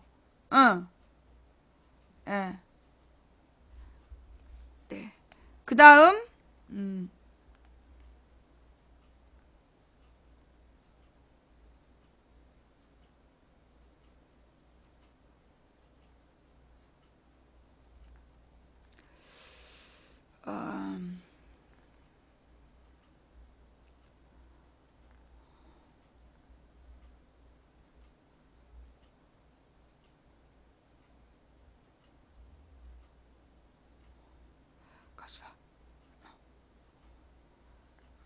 시청자 탐방이 또 들어왔어. 신청이.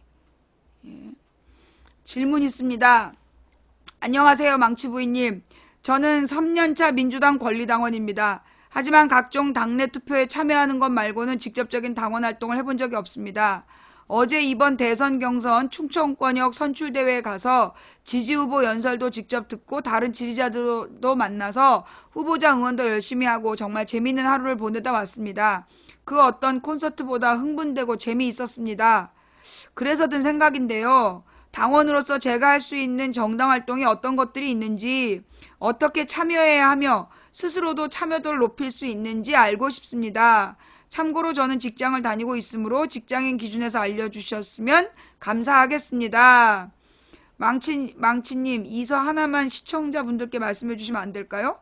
지금 민주당 경선도 그렇고 앞으로 있을 본선도 그렇고 후보자들의 연설이나 토론회를 다들 직접 보고 지지 후보를 결정했으면 한다고요. 굉장히 많은 분들이 연설이나 토론회를 뉴스 기사로만 접하고 판단하고 있어서 너무나 안타깝습니다. 이런 거는 대선 관련 질문이시죠? 예. 제가 답해 드릴 수 있는 내용이 아니고요. 일상적으로 당원들이 하는 활동은 정당 행사가 있어요. 그 정당 행사가 뭐냐면 그 자기 지역의 지역위원장이 1년에 몇 번씩 당원 교육을 하고 그리고 이제 그 당원 모임들을 해. 그러면 그 당원 교육에 참여하고 당원 모임에 가서 그 동네 국회의원이 똑바로 일을 못하면 비판도 할 수 있고 잘하면 잘한다고 얘기할 수도 있고 그때 이러이러한 법안을 요청할 수도 있고 예. 그래서 이제 당원으로서 주변에 있는 유권자들의 마음을 전달해서 그 지역의 국회의원이 똑바로 하게끔 그리고 이제 당원들의 활동의 꽃이 뭐냐면 대의원이에요. 당원들의 활동의 꽃이 대의원인데 대의원이 되면 당 대표 경선이나 이런 데 참여할 수 있어. 그래서 당의 주요직을 뽑을 때 그 투표권을 행사할 수 있는 거거든요. 예. 그래서 당원 활동은 크게 당원 교육에 참여해서 그 유권자들의 마음을 그 당의 당선자들에게 한마디로 뭐 국회의원이나 지방의원들에게 전달하는 역할을 할 수 있고 그 다음에 그 대의원 선거에 출마해서 대의원이 되면 당 지도부를 뽑는데 선거권 행사할 수 있고 그 다음에 무엇보다 여러분 지역에 기초의원이나 광역의원이나 국회의원을 경선할 때 뭐 또는 단일화하고 막 이런 그 또 내부 선거를 할 수 있어요. 그럴 때 당원으로서 참여하는 거 그게 당원들의 역할이죠. 근데 무엇보다 중요한 건 당비를 내는 거죠. 당비를 내서 지역위원회의 활동 기금을 분담하고 예, 그런 것들도 하나의 역할이죠. 질문 있습니다. 교회는 감리교회를 가야 하나요? 순복음은 가지 말라고 하던데 잘 모르겠습니다. 조그마한 교회는 가면 안 되나요? 그리고 하나님의 교회 사입인가요? 질문 있습니다. 망치님 오늘 아침 채팅창에 저가 다른 시청자 닉네임 언급해서 블랙리스트 먹었습니다. 지금 얘기 들어보니까 왜 그러셨는지 알겠네요. 죄송합니다. 블랙 풀어주실 수 있나요? 안 됩니다. 질문 있습니다. 코너에 대한 모욕이라서 영원히 블랙 못 풀어드립니다. 다음에 5년 뒤에 풀어드릴 때까지 기다리세요. 예. 이게 질문 있습니다. 코너를 이렇게 오남용하셔서 이분은 절대 블랙 안 풀어드릴 거예요. 그럼 이제 교회를 어디로 가야 되나? 이런 거 질문하시는 분들 계시는데요. 제가 이제 여러 번 말씀드렸다시피, 예.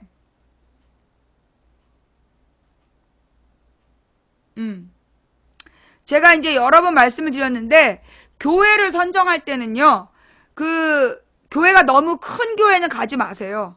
예. 일단 너무 큰 교회는 체계화되어 있다라고 얘기하지만, 그 큰 교회는 기본적으로 그 교인들 하나하나에게 신경 써주지 않아요. 그 다음에, 또 너무 작은 교회, 한 뭐 50명, 60명 앉아있다. 그런 교회는 가면 너무 교인들한테 부담을 줘요. 그래서 교회를 갈 때는 어느 교회를 가야 되느냐. 한 200명에서 500명이 예배 드리는 교회. 일주일에 200명에서 500명 정도가 예배 드리는 교회를 가시면, 그리고 동네에서 오래된 교회. 한 30년 정도 되고, 30년 이상 되고, 200에서 500명 정도 된 교회가 딱 좋아. 왜냐하면, 이 교회가 한 30년 정도 됐다는 얘기는 그동안 이 교회가 없어지지 않았다는 얘기야. 그러니까 이제 그 교회를 구성하는 사람들이 정도를 지켰다는 얘기야. 그리고 200에서 한 500명이라면 적어도 목사님이 그 막 너무 지나치게 인기 위주로 하는 게 아니라 교과서적으로 바른 말씀을 하신다라고 보면 돼요. 왜냐하면 이게 한 교회가 한 500명 정도가 딱 적당해. 그게 목사님이 목양하기에 적당한 숫자예요. 근데 사람들이 막 교회를 확장시켜가지고 1000명, 10,000명 이렇게 늘리면 목사가 자기네 교회 교인 얼굴도 몰라. 그럼 그건 교회가 아니야.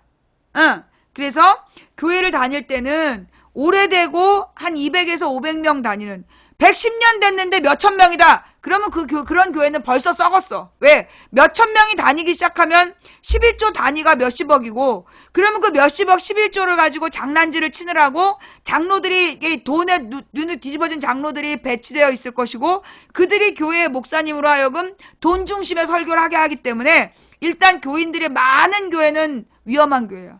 요즘 한국 교회에서 크고 교인이 많은 교회는 안 가는 게 좋아요. 지금 크고 교인이 많은 교회들 중에 제대로 된 설교하는 교회가 없어. 이번에 박근혜가 파면당한 거를 그렇게 아쉬워한대잖아. 대형 교회들이. 나는 그거는 이 교회들이 진리와 정의를 부정하고 있다고 봐. 예. 그래서 그런 교회는 안 가는 게 좋다. 너무 일반화의 오류인데, 일반화의 오류라는 말, 그 말 뜻도 모르면서 써요. 그 DC에서 유행어잖아. DC 인사이드에. 예. 그러면 이제 교회는, 천주교하고 기독교는 다른 거 아닌가요? 여러분, 집중. 기독교라는 단어의 뜻이 뭐냐면, 이게 한자어로 그리스도를 말해. 그리스도가 메시아다. 그리스도가 구세주다.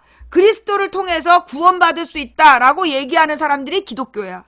그래서 기독교의 종류에는 뭐가 있냐면 천주교, 성당이죠. 그 다음에 정교회, 러시아나 그리스 정교회라고 시커먼 옷을 입고 이게 수염 막 기르고 모자 높은 거 쓰고 다니는 그런 사제들이 있는 게 그리스 정교회야. 러시아 정교회나 이런 정교회. 그래서 십자가가 이렇게 생긴 십자가 달고 다니고, 그리고 그 성당 안에 사람 그림을 열심히 그려놓은 그게 정교회 사람들이 하는 거예요. 그래서 이제 천주교하고 정교회가 있고, 그 다음에 개신교가 있는 거야.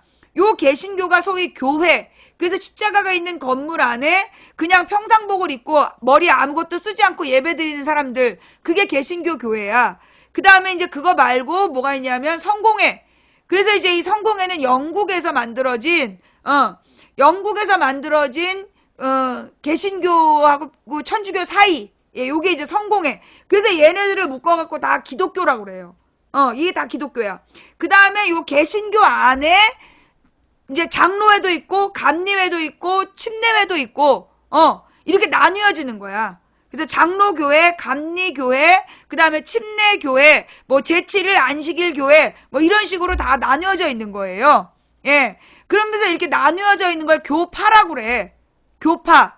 그래서 개신교회 교파가 다 나누어져 있고, 장로회로 들어가면 장로회도 합동이니 통합이니 이러면서 교단이 나누어져 있어. 그래서 교단은 또 그 안으로 들어가서, 그 성결교도 그 교파 중에 하나죠. 예. 성결교회도 있고, 그래서 이제 그렇게 개신교의 종류가 여러 가지가 있는 거야. 그러면서 또 장로회로 들어가면 장로회도 여러 개로 나뉘어지고, 이 감리회도 좀 나눠져 있는 것 같더라고요. 예. 그래서 이제 그 안에서 다 종류가 다른데, 그러다 보니까 자기네 이론이 맞다라고 주장하려다 보니까 쟤네들은 이단이다. 그런 얘기를 많이 해. 그래가지고 이 개신교 신자들이 천주교를 이단이라 그래요. 그래서 천주교에서는 마리아를 섬긴다. 마리아를 신격화해서 우상으로 숭배하고 있기 때문에 천주교가 이단이다. 그런 이야기들을 많이 해. 근데 그거는 천주교에 대한 아주 극히 일부를 가지고 천주교 전체를 이제 매도하려고 하는 모습이죠. 예. 그러면서 그 이단이라고, 그리고 내가 우리 방송에서 그 개신교 신자 중에 블랙 거는 사람들이 누구냐면, 교회 다니는 사람은 술 마시면 안 된다는 사람들 있잖아. 그런 사람들 내가 블랙을 걸어요. 근데 내가 보니까 모든 교회가 이러는 게 아닌데, 어느 특정 교단이 그 술 문제에 되게 집착하는 것 같아. 그리고 이 사람들의 대사가 맨날 똑같아. 잠언에 보면 술을 쳐다보지도 말라고 그랬다. 그러면서 그 술 마시지 말라고 그래. 근데 잠언이 누가 썼냐 하면 솔로몬이 쓴 거잖아. 솔로몬이 술 얼마나 많이 처먹었는데. 예. 그니까 그 잠언에 보면 술을 가까이도 하지 말라 그랬다. 그거 솔로몬도 술 마셨어. 맨날 술 마시고 그 이단 예배 드리고 막 그랬단 말이야. 우상 숭배하고. 그러면서 이 사람들이 얼마나 웃긴 나중엔 궤변을 늘어놓냐면 예수님이 그 공생애를 시작하면서 첫 번째 기적이 가나에 있는 혼인잔치에서 물을 포도주로 만든 사건이야. 근데 그걸 물이 포도주가 아니라 포도즙이다. 포도주스다. 이런 개소리를 한다니까. 그러면서 이 사람들 막 성경을 부정하는 거야. 그러면서 절대 기독교인은 술을 마시면 안 된다. 얘네들이 강조하는 게 두 가지야. 기독교인은 술 마시면 안 된다 하고 그 다음에 동성애 반대. 요 두 가지에만 계속 물고 늘어져. 그래서 내가 얘네들을 전부 다 블랙을 시켜. 술 마시지 말라고 얘기하는 끝이 꼭 동성애는 죄악이니 뭐니, 동성애는 반드시 죽이라고 그랬다. 그런 얘기 나와요. 그러면서 구약은 중요한 게 아니고 신약을 믿어야 된다 그래 놓고 예수님의 복음서에 봐봐. 동성애자를 반드시 죽여라 하고 예수님이 한 적이 없어. 그런데 얘네들은 그 구약의 어떤 한 분야를 가지고 막 동성애를 죽여야 된다고 얘기하고 있는 거야. 그러면서 술 마시지 마라, 동성애 반대. 요 두 가지만 강조해. 그러면서 십계명은 구약에 다 죽었다고 지랄을 하고 앉아 있는 거야. 그 동성애 반대는 구약에 나오는 얘기라고. 물론 이제 뭐 신약에서 바울이 쓴 서신서에도 뭐 나온다고는 하는데 예수님께서는 동성애자를 죽이라고 한 적이 없다니까. 그런데 동성애자를 죽여야 된다라고 막 주장하는 사람들, 이 사람들은 복음서보다 바울의 서신을 더 중시하는 사람들이야. 예. 동성애도 좋은데 또 동성애를 좋다라고 얘기한 블랙이야. 우리 방송은 동성애를 권장하지 않아요. 예. 자, 예. 잘 들어봐봐. 이게 우리나라 개신교의 궤변이야. 그러면서 이제 이 로마서에 보면 모든 권력은 하나님께서 세운 권력이니까 순종해라. 얘네들의 논리야. 잠언에 나와 있는 술 마시지 말란 말 들고 다니면서 동성애에 절대 반대하고, 그러면서 이 동성애자를 죽이라 그랬다. 그러면서 모든 권력은 하나님이 세운 권력이니까 충성해야 된다. 그 주장을 해. 근데 이게 얼마나 개소리냐 하면, 그럼 모든 권력을 하나님이 세웠으면 왜 김대중 노무현한테 빨갱이라 그랬냐고. 왜 경찰한테 막 깃발로 쑤시고 지랄을 하냐고. 이명박, 박근혜, 이승만, 박정희 같은 미친놈들만 그 권력이라고 인정하면서 모든 권력을 하나님이 세웠으니까 비판하면 안 된다. 정말 개소리죠. 그 바울이 모든 권력은 하나님이 세운 권력이니까 충성해야 된다라고 얘기한, 맞서지 말아야 된다라고 얘기했던 상황은 어떤 상황이냐 하면, 소위 이제 지중해 일대에 흩어져 있던 유태인들이 로마 제국의 반기를 들기 위해서 기독교를 이용하려고 했어. 기독교가 너무 많이 퍼져 있으니까 기독교 신자들이 단결하면 로마 제국을 무너뜨릴 수 있다. 그런 정치운동을 하려고 그런 거야. 그러니까 종교를 이용해서 정치적으로 활용하려고 한 거지. 그래서 이 바울이 그런 짓 못하게 한 거야. 모든 권력은 하나님이 세웠으니까 그 권력에 맞서지 마라. 그래서 종교를 정치에다가 대입하려고 하지 마라. 종교를 가지고 정치를 개입하려고 하지 말란 뜻이었어. 그런데 그걸 마치 모든 권력에 순종해라. 그래놓고 김대중 노무현더러 빨갱이라고 목사들이 얘기했잖아. 그 말의 모순인 거지. 김대중 노무현은 권력이 아니야? 그래서 내가 뭐 믿는 사람은 술 마시면 안 된다라고 주장하는 사람들을 내가 블랙을 시켜요. 그 쓸데없는 주장이야 그거. 성경에 뭐라고 나와있냐. 술 취하지 말라고 되어 있어. 예. 그래서 전 세계 개신교 중에 술을 못 마시게 하는 게 우리나라밖에 없다니까. 도리어 술을 못 마시게 한 종교가 누구냐? 이슬람교야. 그거 알아요? 이슬람교에선 술이 절대 금지되어 있어. 구약을 믿기 때문에. 그러니까 얼마나 웃기냐면 얘네들이 절대로 술 마시면 안 된다는 잠언을 믿으면서 동성애자를 반드시 죽여야 된다. 모든 권력에 순종해야 된다. 그러면서 이슬람교를 죽여야 된대. 그래놓고 이슬람교의 습성을 따라가는 거야. 술을 안 마시는 건 이슬람교도들이 하는 거야. 그러면 실제로 그 성경에서는 뭐냐? 예수님의 제자들 무엇보다 성찬식에서 포도주 마시잖아. 그럼 술을 한 잔도 마시지 말라는 말하고 성찬식하고는 지금 모순인 거야. 그러면 왜 이런 말이 나왔냐? 이게 이제 우리나라에 개신교가 전파된 게 미국의 선교사들이 1800년대 말부터 1900년대 초에 우리나라에서 선교를 했어요. 그런데 그때 미국의 그 알코올 중독 문제가 너무 심각해가지고 그 미국에서 금주령이 내리는 거야. 1900년대 초반에. 그래서 금주령 시대에 선교사들이 와가지고 자기네 금주령법을 우리나라에다 적용한 거야. 한국 사람들이 술을 너무 좋아한다. 그러니까 교인들은 술을 마시지 마라. 그런 규칙을 만든 거야. 그래서 미국의 금주령법을 따라서 우리나라만 술을 먹지 말라고 얘기하는 거야. 개신교 신자들한테. 한국만. 네. 그래서 그 술이라는 거, 근데 이 술이 물론 우리나라에 잘못된 문화가 있어. 뭐냐 하면 술을 반드시 취하기 위해 먹는 거. 다른 나라는 술을 취하기 위해서 먹지 않아. 그러니까 서양 같은 경우에는 성경에 술 취하지 말라 그랬기 때문에 서양 사람들은 밤새도록 술 한 잔 가지고 밤새 얘기를 하면서 그냥 건배하는 용으로 갖고 있는 거지 취하는 게 목적이 아닌 거야. 믿는 사람들이, 서양에 믿는 사람들은. 그러니까 술을 전혀 안 마시는 게 아니라 술을 취하지 않는 거야. 근데 교인들한테 할렐루야 믿습니까? 뭐 이러면서 술을 절대로 마시지 말라고 잠언에 나와 있습니다. 이래놓고 이 장로님이 자기가 이제 무슨 상무나 무슨 저기 부사장이나 사장이나 됐다. 그럼 직원들 회식할 때 파도 타세요. 그런다니까? 교회에 와서는 청년들한테 술을 마시면 안 된다고 얘기해놓고 자기네 회사에 가서 직원들한테 파도 타라 그러고 안 타면 나가라 그러고 막 그래.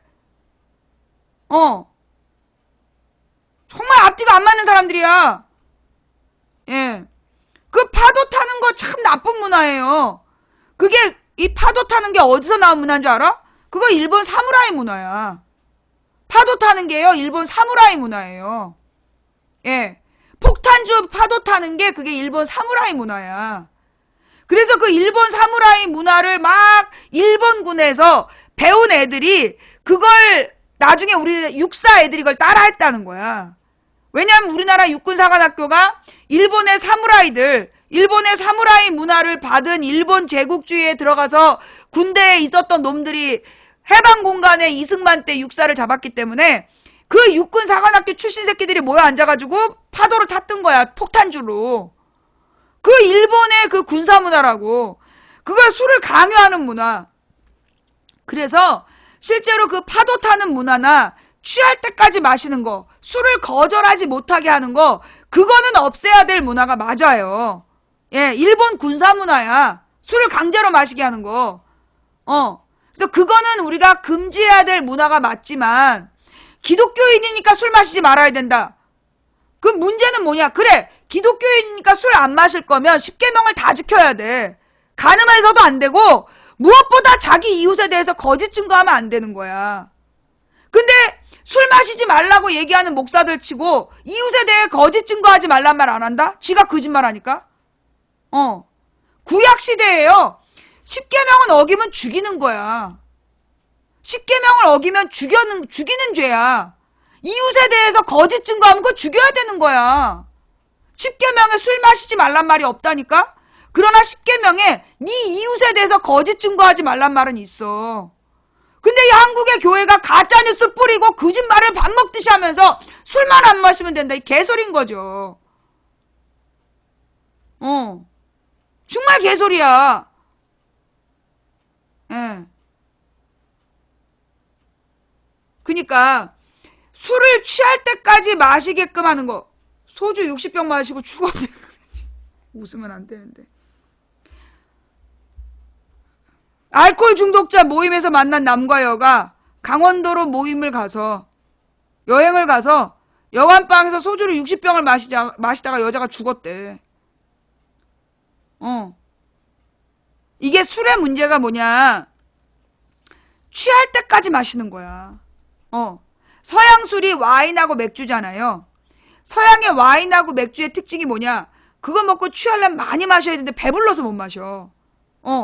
서양에서 많이 마시는 게 와인하고 맥주인데 맥주나 와인을 먹고 취하려면 너무 많이 먹어야 되는 거야. 그리고 배가 불러갖고 못 취해. 그게 와인이나 맥주가 그래요. 근데 우리나라에 이 그 소주, 야, 딱 2병만 먹으면 개 되기가 쉽잖아. 일반적으로 2병 먹으면 개가 돼. 근데 이 소주 2병 먹어도 배는 안 부르거든. 와인이 11도 술인데 보통 이제 11도 정도, 쌤은 13도 정도 되는 건데, 그 와인 먹고 취하기는 좀 어려워요. 첫째, 너무 비싸. 와인 먹고 취할 때까지 먹으려고 그러면 부자여야 돼. 그래서 일단 와인 먹고 취하기가 어렵고,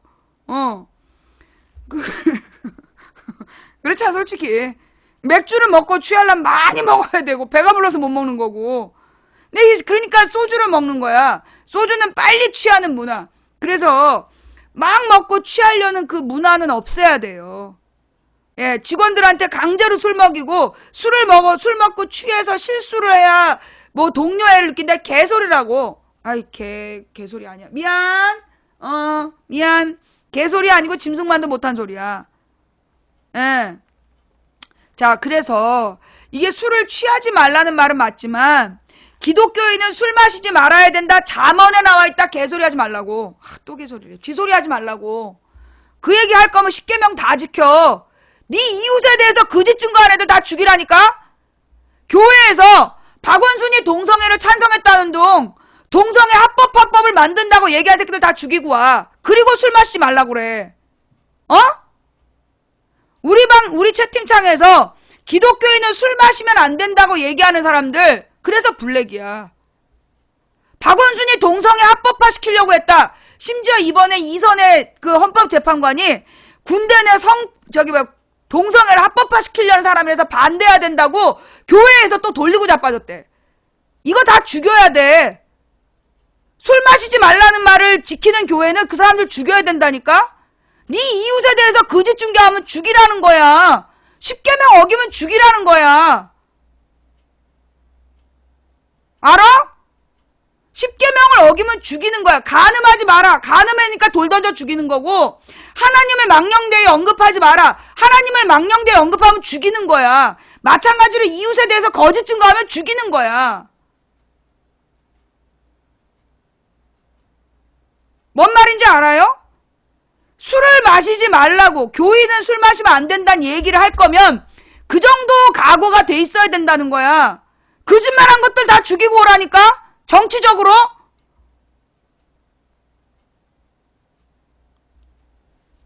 그래서 블랙이다. 자, 그 동성애 얘기로 갈게요. 박원순이 동성애 합법화법을 만들려고 했다. 그런 얘기 많이 들어봤죠? 이게 왜 쥐젖빠는 얘기냐? 우리나라의 동성애 불법이 아니에요. 동성애가 불법이란 얘기는 뭐냐? 동성애자들을 전부 다 감옥에 보내거나 격리시켜 놓으면 그게 불법이란 뜻이야. 근데 우리나라의 동성애자들은 자유롭게 왔다 갔다 하잖아. 홍석천 텔레비전에 나오고 있잖아. 그러면 우리나라는 동성애가 합법화된 나라야. 불법이 아니야. 왜? 1945년에 그 2차 세계대전이 끝난 다음에 유엔이 만들어지잖아. 유엔의 인권선언에 보면 그 말이 나와. 누구든지 그 출신 지역이나 피부색이나 성별이나 종교나 성적 취향에 따라서 차별받지 않는다는 얘기가 나온다니까. 그게 유엔의 그 인권선언에 나오는 얘기야. 그러니까 성적 취향이나 피부색이나 종교나 뭐 출신 지역이나 이런 걸 가지고 차별할 수 없다. 그래서 유엔은 지금 70년 동안 그 운동을 한 거야. 동성애라고 차별하지 마라. 동성애자를 차별하지 말라는 운동을 전개해 온 거예요. 예. 그런데 이걸 가지고 우리 한국의 개신교회와 미국의 개신교회만 그 내용을 교묘하게 꼬아가지고 진보 세력이 동성애를 합법화하려고 그런다. 그러면 유엔을 때려부신다는 얘기야. 북한더러 유엔의 결의문을 안 지킨다고 지랄하는 사람들이 동성애 합법화에 대해서 반대를 하는 거야. 앞뒤가 안 맞다니까? 동성애자를 차별하지 말라는 게 유엔의 권고사항이야. 그래놓고 유엔의 결의문을 따르라고 지랄을 한다니까. 왜 이렇게 앞뒤가 안 맞아? 뭐? 마음에 안 들어? 응? 뭐야?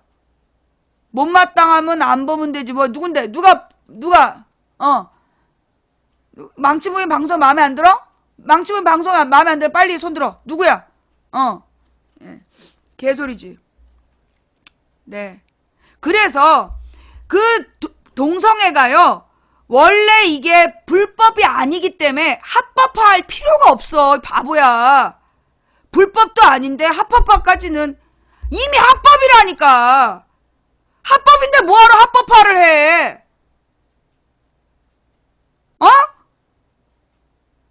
머리를 딴 데다 쓰면 안 되는 거야. 불법이 아니란 얘기는 이미 합법이란 얘기야. 그게 그렇게 이해가 안 되나? 그러면 박원순이 동성애를 합법화하려고 했다. 이건 처음부터 끝까지 거짓말이에요. 그 문제의 상황이 언제였냐면 미국에서 동성결혼 합법화 논쟁으로 온 나라가 막 여론조사를 하고 있을 때였어. 미국에서 뭐요? 동성결혼 합법화. 이게 동성애하고 동성결혼 합법화는 다른 거야. 이게 무슨 얘기냐면 우리나라는 동성애를 한다고 잡아 가두질 않아. 그러니까 동성애는 불법이 아니야. 그런데 동성결혼 합법화라는 말은 뭐냐? 동성애를 하는 부부가 있어. 근데 동성애 부부에게도 경제적인 능력이 있는 자와 집에 돌보는 자가 있단 말이야. 근데 경제적인 능력이 있는 사람이 죽었어. 그리고 둘이 같이 공동재산을 만들어서 살아왔는데 이러면 이 사람이 죽으면 이의 가족들이 와서 재산을 몽땅 가져가는 거야. 그러면 평생 같이 살다가 노후에 이 나머지 한쪽은 털털 그러니까 그지꼴로 내쫓기는 거야. 그래서 동성결혼 합법화라는 게 뭐냐면 동성 부부가 그 결혼을 했다라고 신고를 하면 그 재산권을 인정해 준다는 거야. 한쪽이 죽었을 때 남은 사람이 그 공동 재산에 대한 소유권을 주장할 수 있도록 해주는 거. 그게 동성결혼 합법화예요. 그래서 미국에서 이제 그게 논쟁이 돼가지고 그게 결국 미국의 대법원 판결에서 그 합법이라고 나온 거야. 그러니까 이제 그러니까 미국에 50개 주가 52개 주인가 51개 주인가 주가 있잖아. 50개의 주가 있는데 그 50개 주 중에서 42개인가가 40몇 개가 동성 결혼이 합법화되어 있다는 거야. 한마디로 동성 부부의 재산권을 인정해 주는 거야. 근데 안 해주는 주가 8개인가 10개인가 되는 거예요. 그래가지고 근데 대법원에서 동성결혼 합법화 판결이 내려져.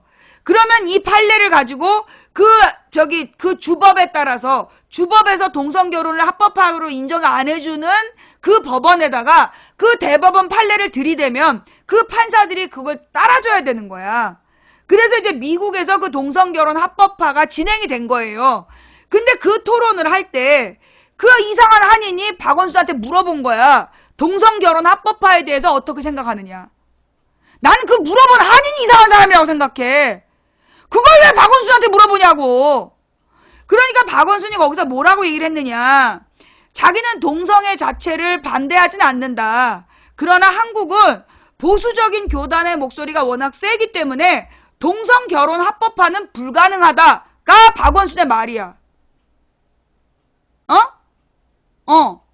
박원순이 자기는 동성애 자체를 반대하진 않지만 동성결혼 합법화는 한국의 보수교단의 목소리가 강해서 불가능하다!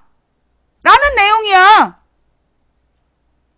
그런데 그걸 가지고 박원순이 동성애 자체를 반대하지 않았다. 이게 동성애를 합법화하려는 거다. 이게 대가리에 뭐가 심긴 거지. 대가리에 베리칩을 박은 것들이야, 그것들은. 그래서 그 개소리를 한 거예요. 개소리가 아니라 이거 쥐소리를 한 거야. 그러니까 박원순은 동성애가 우리나라에 이미 합법이기 때문에 그걸 구태여 반대하진 않지만 동성결혼 합법화는 우리나라 현실에 맞지 않다라고 얘기를 한 거야. 그게 욕먹을 짓이냐고. 자, 그러면 지금 이 한국 교회들이 돌리고 있는 이선의 재판관과 군부대 동성애 합법화. 그 군부대에서 동성애를 합법화하는 법을 만들었다는 거야, 이선의 재판관이. 지금 그걸 막 돌리고 있대. 자, 그 진실이 뭐냐. 여러분, 우리 집에 진선미 의원이 와서 방송이 있어요. 그 작년에. 그 진선미 의원 방송분을 다시 보세요, 유튜브에 가서. 언젠진 모르겠는데, 진선미 의원이 왔을 때 무슨 얘기를 했느냐. 이게 우리나라 그 군법에 뭐가 있냐. 동성애가 금지되어 있는 거야. 동성애가 금지가 되어 있는데, 그 군대 내부에도 남자들끼리 있는데 동성애라면 안 되니까 동성애 금지. 그러니까 그 군법에 있는 특수한 상황이야. 그러니까 그건 우리가 이해할 수 있을 것 같잖아. 근데 이게 어떤 부작용을 낳았느냐 하면, 가령 직장 상사가 강제로 남자 부하를 성폭행을 해도 밑에 있는 부하가 내가 성폭행 당했다라고 신고를 못 한다는 거야. 신고를 하면 동성애자로 처벌을 받는다는 거야. 군법에. 황당하죠? 뭐요? 다시 집중해. 예, 집중. 예, 중계방도 보고 있어요. 자, 뭐라고요? 우리나라 군법에 동성애가 금지되어 있어. 그럼 우리가 이해를 할 수 있잖아. 뭐 그럴 수도 있지. 남자들끼리 있는데 동성애가 불법으로 될 수 있지 라고 우리 생각하잖아. 그런데 그게 악용이 돼가지고 군 고위 관료가 부하를 성폭행을 했어. 그러면 이 부하가 신고를 하잖아. 신고를 하면 얘가 동성애자로 분류가 되는 거야. 그래서 군법 위반이 된대. 그래서 군 성폭행 피해자들이 신고를 못하는 그런 문제가 있다는 거야. 예.